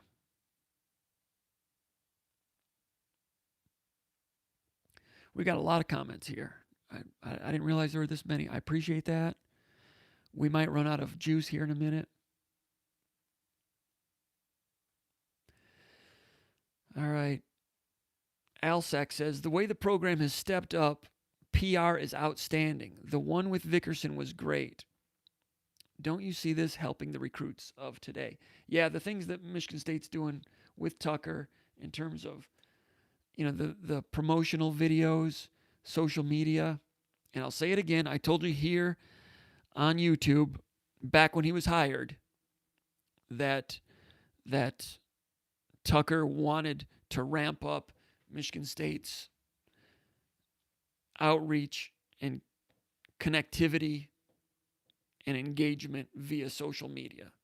Mainly for recruits, also for fans. But in engaging fans, recruits see that too. But yeah, Michigan State's doing a good job with that. You can see it. And yes, it helps with recruits. And I think in-state recruits are seeing it. Some of these in-state recruits that Michigan State's going after, they're seeing it. They see the buzz. And right now, all recruiting is virtual, and it's through the laptop and through screens. And who do you think's better at that right now, Mel Tucker or Jim Harbaugh? Come on. Harbaugh's done a lot of great things as a coach in the past. We'll see what he does in the future. But talking into a screen, that's all you can do with recruits right now. Advantage Tucker there. Now, I know Tucker's 0-0. His record's 0-0. Hasn't done anything yet, but he's got a presence. He's got some magnetism. He has a presence even when he's not there. Is that even possible, to have presence when you're not there? What if he does start to win? All right. Tom Kelly says, will in-person summer camp evaluations before offering scholarships be less important with the new staff? If so, will this potentially lead to a higher miss rate? Tom from Meridian Township, the Interurban Pathway. Interurban Pathway, Tom. Have you ever seen me out there? I get out there. I'm on the Interurban Pathway out toward Hazlitt. I'm out there. Stop me if you see me out there. I'm usually on a bike. And hopefully I'll have a smile on my face. I'm usually looking at the birds and the geese, the cardinals, the deer. So if you see me, say hi. Tom Kelly. Gotcha. No, I've wondered the same thing. With the way they're extending offers to players that have not been on campus, that he's not even met face-to-face, is that going to happen in the future? I'm not sure about that. Might be a different situation this year just to get started. But if they're offering, if they're sending out so many offers nationally, and if those guys commit before they come to camp, does that increase the chances of missing? I've wondered that myself. That'll be the test. That'll be one of the tests. With a wider net earlier, further away from campus. D'Antonio liked the closer to campus guys, closer to Michigan, because he felt he knew those players better, with the idea that he knew them as individuals better. These guys, does he really know them as individuals as well as D'Antonio has? That's a fair question. Maybe after he's here for a couple of years, maybe there'll be less of that. Maybe this is just in year one, it's uber aggressive. Good question. Don't know the answer. Stay tuned. We'll keep an eye on it. Chris Trainham says first was Purdue, Goody was Illinois. Correct. Thank you. Trainham says, does this guard situation remind you of the Summers, Lucas, Tucker, Harris, Allen, Mad Dash about 12 to 13 years ago? Was it really 12 or 13 years ago? Darquavis Tucker, Darrell Summers, Caitlin Lucas. Is that Chris Allen? Harris. I don't know who Harris is.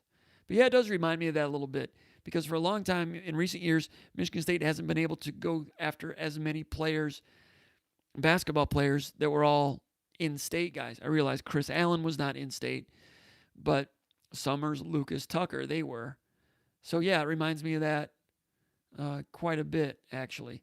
These players are more well-rounded than Darrell Summers was. Lucas was outstanding, though, and it's too bad he got injured a couple of times. Oh, Manny Harris, thank you. Yeah, Michigan State never really went after him, and he was good, right? Good one, yeah. Capuriel Harris. That was a great year. All right, Cartero 917. I don't know if I pronounced that right. It was spelled Copper Yale, but I think it was Capuriel. Yeah, good player. He wanted the Michigan State offer, too, never got it. And he played well against Michigan State. Carterio 917 says, are we hearing anything about Imani Bates, about him potentially reclassifying? Great question. And I've been saying for months that I look at what Michigan State is doing with their recruitment of Bates. They recruited him for a reason because they thought there was a chance he would reclassify and spend a year in college rather than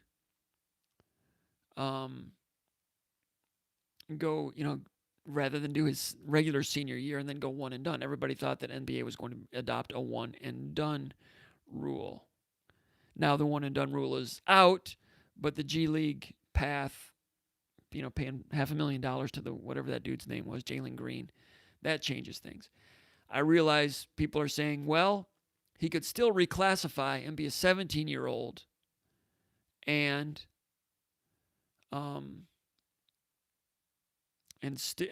not be old enough to do the G League pathway, and that makes sense.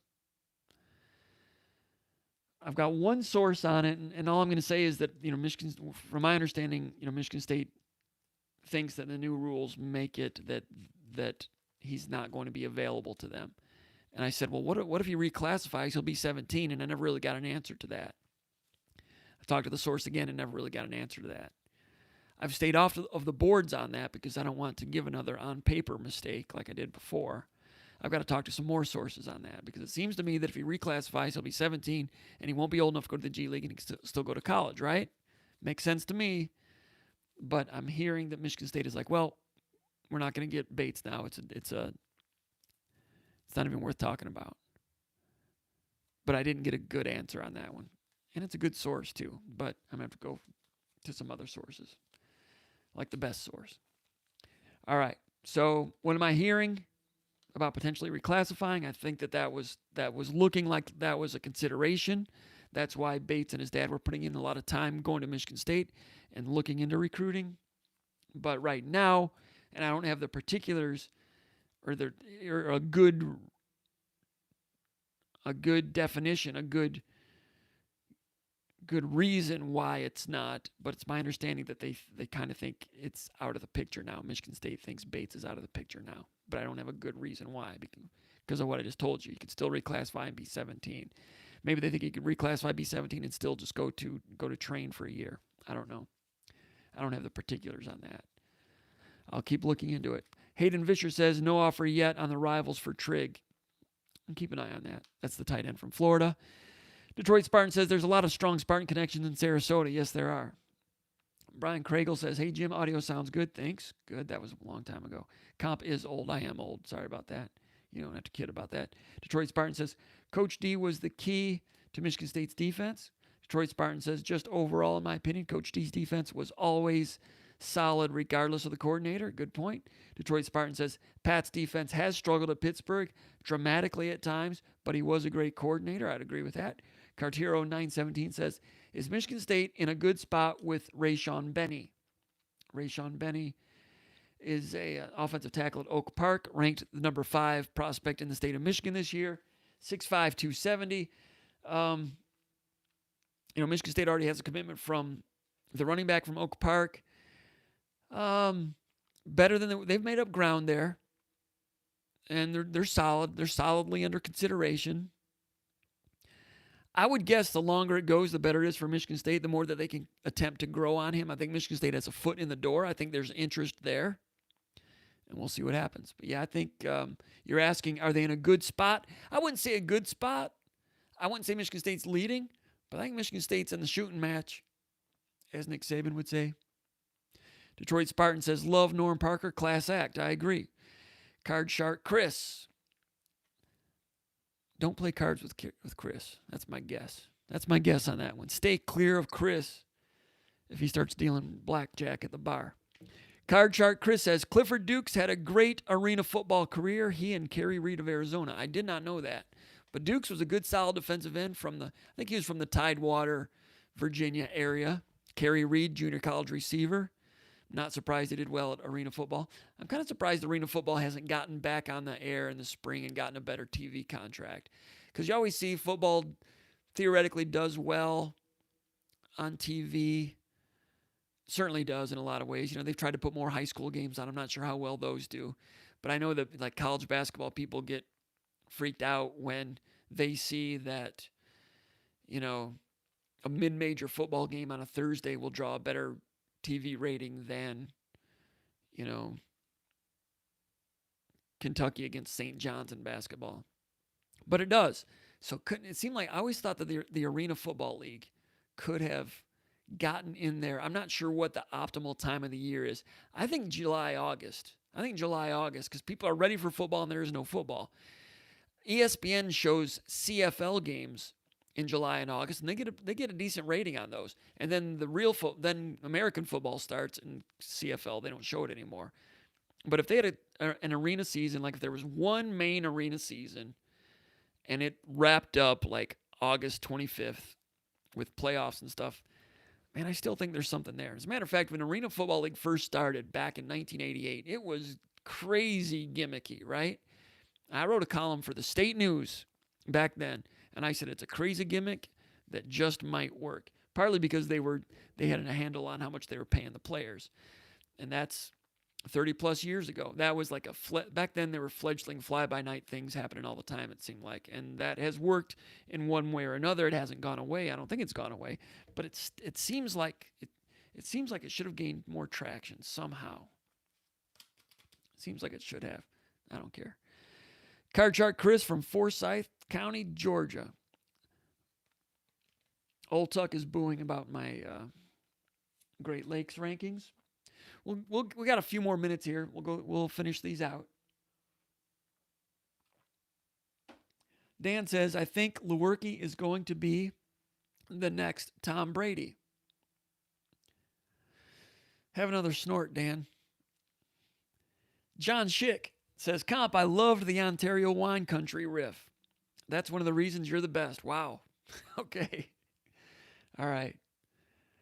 I'm glad you said that because I thought I've been accused of taking too much of a bird walk, which means I start walking away from the main point too much, which I understand.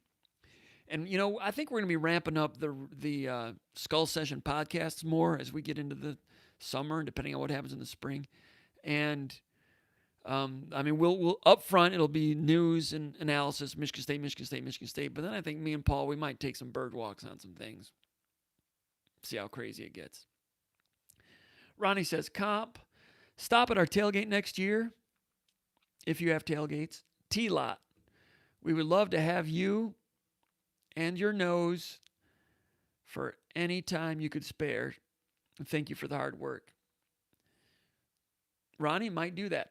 My brother-in-law throws a big tailgate, and there's other people. My buddy Aaron throws tailgates every year, and I only get every week, and I only get to see Aaron's tailgate like once a year. I'm always like, "Are you out there yet?" And then I'm always late for the game, or like my daughter has piano lessons, and I get to the game like just before kickoff, or my son has hockey practice or hockey game, and I do that on a Saturday morning. I get there just before practice. So I always have great intentions of getting out to the tailgates, but my tailgate tardiness is a problem. My tailgate attendance is not good. As much as I'd like to be a champion tailgater, and maybe someday I will achieve that status, but right now I appreciate the invitation. Make sure to let me know when the season comes, and I'll see what I can do. But usually I'm like getting on the elevator to go to the press box like just before the coaches get on, unfortunately. And I'm always like mad that I didn't get there to watch pregame to see how they're repping, because sometimes you get an idea of depth chart changes by watching pregame. So thank you for the invitation. I'd like to do that at least once. I'm off planet says, what chances do you think we land Donovan Edwards? That's the running back from West Bloomfield. Not a favorite. Michigan State's not a favorite, but they've got a chance. And the longer it goes, the more chance they can get. And those guys like Benny and Budden, Jamari Budden from Belleville, those guys are seeing all the buzz they're seeing the social media push. And when Tucker gets a chance to have a virtual visit with those guys, they'll score more points. And as long as they stay uncommitted, and Michigan State can take this into the later rounds, and if there is football in the fall, let's say Michigan State has a pretty good season, which I think is going to be really hard to do. Recruiting wise, I don't know. Michigan State might even recruit better next year if they don't have football till the spring. Does that sound crazy? Is that sacrilege? I don't know. We'll see. Anyway, didn't mean to bring you down. Sorry about that. What are the chances? Michigan State's in it, and they are going to be relentless. I wouldn't call them the favorite, but they're in it. Hayden Fisher says, I steal the question Rico asked Coach Tucker today. And Rico, I listened to that, and I took some of those quotes and cited Rico's podcast, Spartan Beat. It's on Spreaker. You can get that. I got to put the link into that story too. I'll do that. I just barely finished that story before we finished here, before my nap and my 6-minute migraine nap. Rico did a great job asking Tucker questions. When I ask questions to some of those guys, sometimes I get too carried away with X's and O's and players and depth chart stuff because I'm trying to get information similar to the way it used to be when we used to write the magazine, because the magazine was all about player development. And sometimes you have to shoehorn those questions in real quickly.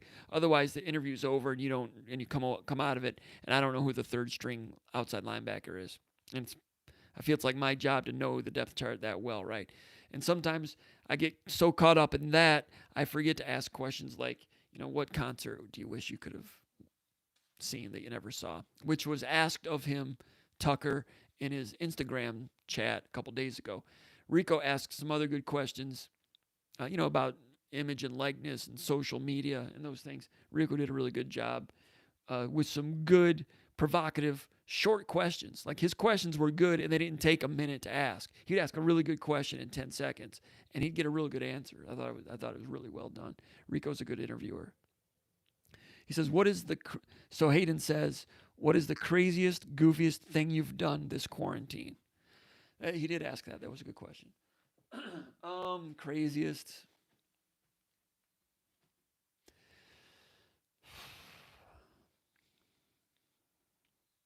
I started drinking wine again a little bit. I rented the movie Bombshell. Watched a little pro wrestling. My daughter watches a little pro wrestling. She likes Becky Lynch. I like Becky Lynch. I'm surprised I know who Becky Lynch is. Good performer, good athlete. Nothing against her at all. A lot of it revolves around TV, doesn't it? But what's something I've done? My car has only left my driveway 3 times. All 3 since March 11th. All 3 times, I only went like 2 miles down the road to the baseball field to hit some grounders, do batting practice with my son. One time we did that. The second time we got there and the park was closed. The third time I went a couple days ago, I went down to a different park to see if it was open, and it's closed. Although there was another little field over there, we might be able to do fly balls. My car's only left the driveway 3 times. I still have the full tank of gas that I bought March 11th on the way home from my kids' hockey practice. So I've not done a lot of crazy things. I embarrass my kids. They get out there and they shoot baskets in the driveway, and I jump rope a little bit, and that bothers the hell out of them. Um, Nothing crazy. I wish I were more interesting, but I'm not. Just a couple more questions. Hayden says, I've got to think Jordan Simmons sees a few carries as well. Great point. Great point. Forgot about Jordan Simmons. He probably will see the ball, especially with the new redshirt rules. Noah Conley says, what 4 stars do you think MSU will land in the 2021 class? Which ones are they going to land? Between Budden and Rayshawn Benny, and Donovan Allen, Damon Payne. I wouldn't be surprised if Michigan State got one of those guys. I put the over-under at 1.25 on those guys. Same thing as 1.5, right? They're in on another 4-star running back. I don't know if he's 4-star or not. The kid, 4-star running back from New Jersey, Audric Stime. Rutgers is the leader, 5'11", 210. Rutgers coming after him hard. Top 200. They're in there with him. It's a wide receiver from Texas. I don't know if he's 4-star. Bryson Green. I asked Corey about that. He gave me some of these names. Bryson Green, wide receiver, 6'2", 190, out of Allen, Texas. He's a 4-star. Shot at them maybe, but long way to go still. Tyrone Garland says, thanks for all you do, Comp. Thank you, Tyrone. Really enjoy listening to your live chats. Thanks. Coach Tucker is on a roll. Correct, he is. I agree with that. Hayden Fisher says, Quality Dairy might have to remix some Magic Johnson ads. I heard about that. There was some advertisement with Magic Johnson and Quality Dairy. I assume that was right after the national championship, after he'd already turned pro, right? Yeah, Quality Dairy might have to do that, but the price has gone up a little bit for a Magic Johnson ad. Jesse Adams says, do you think Darius Snow may pass older guys and pair up with Xavier Henderson? Darius Snow, incoming freshman safety. He says, how about this lineup for the starting DBs this year? Julian Barnett, Darius Snow, Xavier Henderson, and Brown. Anything on Jalen Hunt yet? Jalen Hunt, they were happy with the way he was coming along as a third-string defensive tackle. Was good enough to probably play, but they didn't want to play him and burn the year. I'm kind of surprised he didn't play 4 games, but it's my understanding they're expecting him to be in the rotation as a redshirt freshman defensive tackle this year. Brown, who's Brown? Defensive backs. I need both names. But starting defensive backs, Barnett, Snow, that's kind of young. Dominic Long is going to get a shot at corner. I mean, Davion Williams has to start doing something in corner. He's going to get a shot also. I got to move on. Good question. I got to move on. Jesse Adams says, keep up the great work. Thank you. Chris Trainham says, the vlogger from UCF is still killing it, getting north of 1 million views per video. Well, great for him. I didn't realize that. Oh, Shakur Brown. Thank you.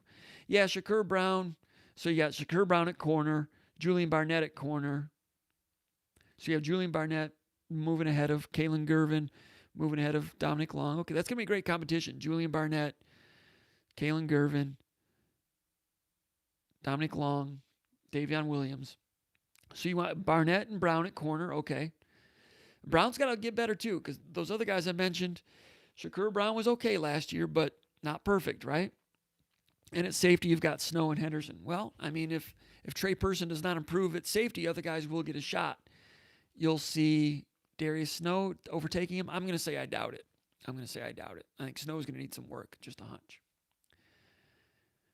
Chris Trainham. All right. Chris Trainham says destroying is the YouTube channel. Well, good for him. 1 million views per video. I'm going to have to watch that. He must be pretty good if he's commanding that type of audience. That's good for him. Todd H. says, Cody White signed an NFL contract with the Super Bowl champions. You said he was not NFL material. Well, I still don't think he's NFL draft pick material, and he wasn't. So he's got a contract. So what does that mean? He'll be a practice player this year? I mean, I might be wrong. Maybe he will up his game and become a player in the NFL. I'd be surprised if he makes a team. Maybe, I don't know. I hope, I wish him well. Good kid. I wish him well. But you're right. It's okay for you to post me up about that. I said he wouldn't be an NFL player. Signing a free agent practice team contract does not an NFL player make thee. I'll say that.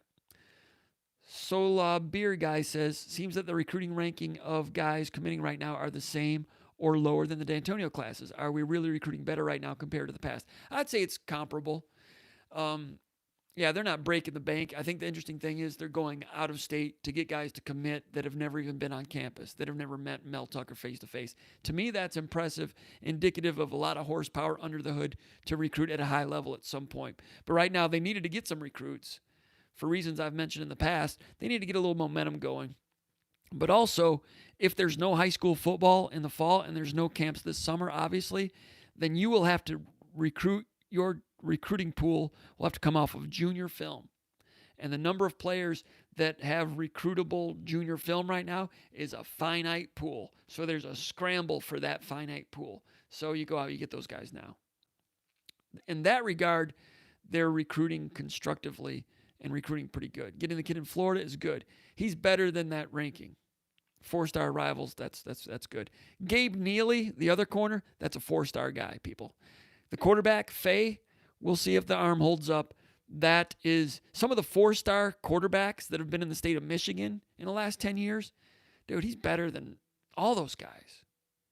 If he were in Michigan, he would be, he'd be like that, up there, give me Shane Morris, Alex Malzone. Ryan Van Dyke was good till he got hurt.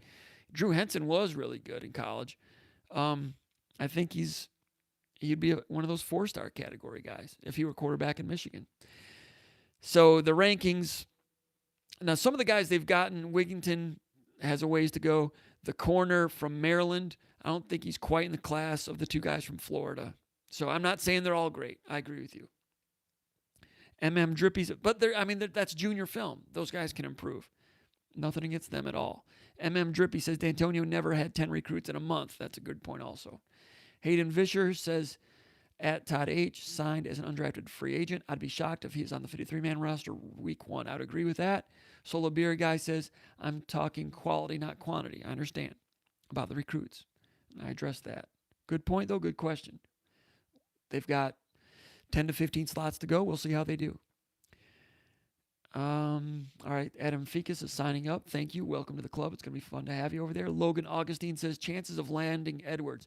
I should stop right there about Adam Ficus. Thank you for signing up. We appreciate that. Welcome aboard. Feel free to criticize me over there and make friends and enemies. And I think you'll like it. If you don't, let me know. And you'll get access to my email address over there. Shoot me some emails. Tell me what we're doing right. Tell me what we're doing wrong. You guys are my boss. Logan Augustine says, chances of landing Edwards, less than 38%, but they're in there. That's higher than it was a couple months ago, and he's listening. And Michigan State is not going to stop. They're going to be relentless. Cameron Triggs says, chance Tillman and Henry come back to Michigan State. Man, a lot of that's going to have to do with what's going to happen. You're welcome, Adam Ficus. I don't know how to pronounce that. Chance of Tillman and Henry coming back. I think Tillman's coming back. I don't think he's going to make a Cody White decision. You never know, but I think he's got to come back. I think he's coming back. I think it'd be a big mistake if he went pro. Tillman, with those guys, it's with Tillman and Kareem Mane, it's hard because if they choose college, what is college going to be? We don't know what college is going to be in September. Are students going to be allowed back on campus? If students are not back on campus, there won't be basketball players on campus. They won't be able to work out and train. They'll be training in their own gyms and driveways. So if you're Tillman, you're looking at October and you're like, do I want to come back to college? And there's a chance I'm going to be at home anyway? No, if there's not going to be students on campus, you might as well go pro because the G League could all of a sudden open up in November at the worst. G League at the worst, meaning if you don't get drafted, don't make a team or whatever. So I think the NBA is more agile and mobile in terms of just putting the curtain up at some point, plus you get paid. But if you're at Michigan State, he's living on campus. He's still going to have access to Breslin. He'll still work on his game, and he'll still have someone to work out with. That's a dumb thing that I said. It's not like he'd be back home in Grand Rapids. He's living on campus with his wife and his kids. He would have free access to that gym, I got to believe, even if students are not allowed on campus. He would have access to that gym. He would have access to workouts, and he'd be able to stay in school, finish his degree, and for what that's worth, and it's worth something to some of these guys. He's a good student and a bright guy. He'd be able to be with his wife and his kids which is better than being away from them and in Des Moines. I guess they would be with him in Des Moines, or whatever G League program he was at. If he comes back to college and they do have a season and he works on that three-point shot, now after his junior year, now he becomes, maybe an early second round, maybe a first rounder, and he's more prepared to stick in the league. A source at Michigan State told me that Michigan State is the safe choice for him right now, and he's just looking at the other things. But the fly in the ointment there, the variable, is if he chooses college, we don't know what college even means in September. He could come back to play a junior year at Michigan State, and the junior year never takes place, or it takes place as a half season. I don't know. Akins and Brooks will be good in-state commits, Cameron Trigg says. I would agree with that. Still trying to figure out how to pronounce Comparoni. And Chris Trainham says it's Cooper Yale. All right, he just went by Manny, right? Manny Harris, good player. Tom Kelly says, yes, I've seen you and your daughter biking on the pathway. I'll say hi next time. All right, Tom, cool. All right. Jacobin Magato says, what fruit do you think you could kick the farthest? It's got to be the kiwi. Shakur Brown, thanks, Comp. Tom Kelly, yes, this class is comparable to Coach D's. Coach D had 3 Big Ten championships and a playoff appearance. Tucker has 1 year of college head coach experience. If this is his baseline, we are in great shape. I agree, Tom Kelly. Great points. Next time you see us on the Urban Pathway, I'm going to be wearing a helmet, I think. I'm going to get my daughter to do that too, because this is not a time of year, given the situation. You don't want to have an incident, do you? Or if you do have an incident, you want to be protected. Not a time to go into urgent care, knock on wood. So look for me there, Tom. Just give me if you see me, just give me one of these, and I'll know what that means. I might know what it means because I'm usually biking. Just say, hey, Comp, what's up? We'll stop and talk. Anyway, appreciate everybody stopping by for SpartanMag Live. Check in with us soon. Hopefully it won't be 7 days before the next one. Keep an eye on more things coming here on the YouTube site. And we want to get busier with the Skull Session podcast over at SpartanMag.com and the Recruiting Rap podcast. Again, special thanks to Paul Konerdijk, Corey Robinson. Great job you fellas are doing. Ricardo Cooney, hope you're doing well. Be talking to you soon. Rico Beard, Matt Dorsey, and all the gang. Kenny Jordan doing some stuff for us. And, man, everybody. Carzin over in Chicago. Might be able to branch out, get some more going in Ohio and Florida, too, in terms of SpartanMag.com correspondence. The more subscribers we have, the more we can do that. Appreciate everybody checking us out. And have a great weekend. Be safe. And we'll see you next time. Thank you. SpartanMag.com. Check it out.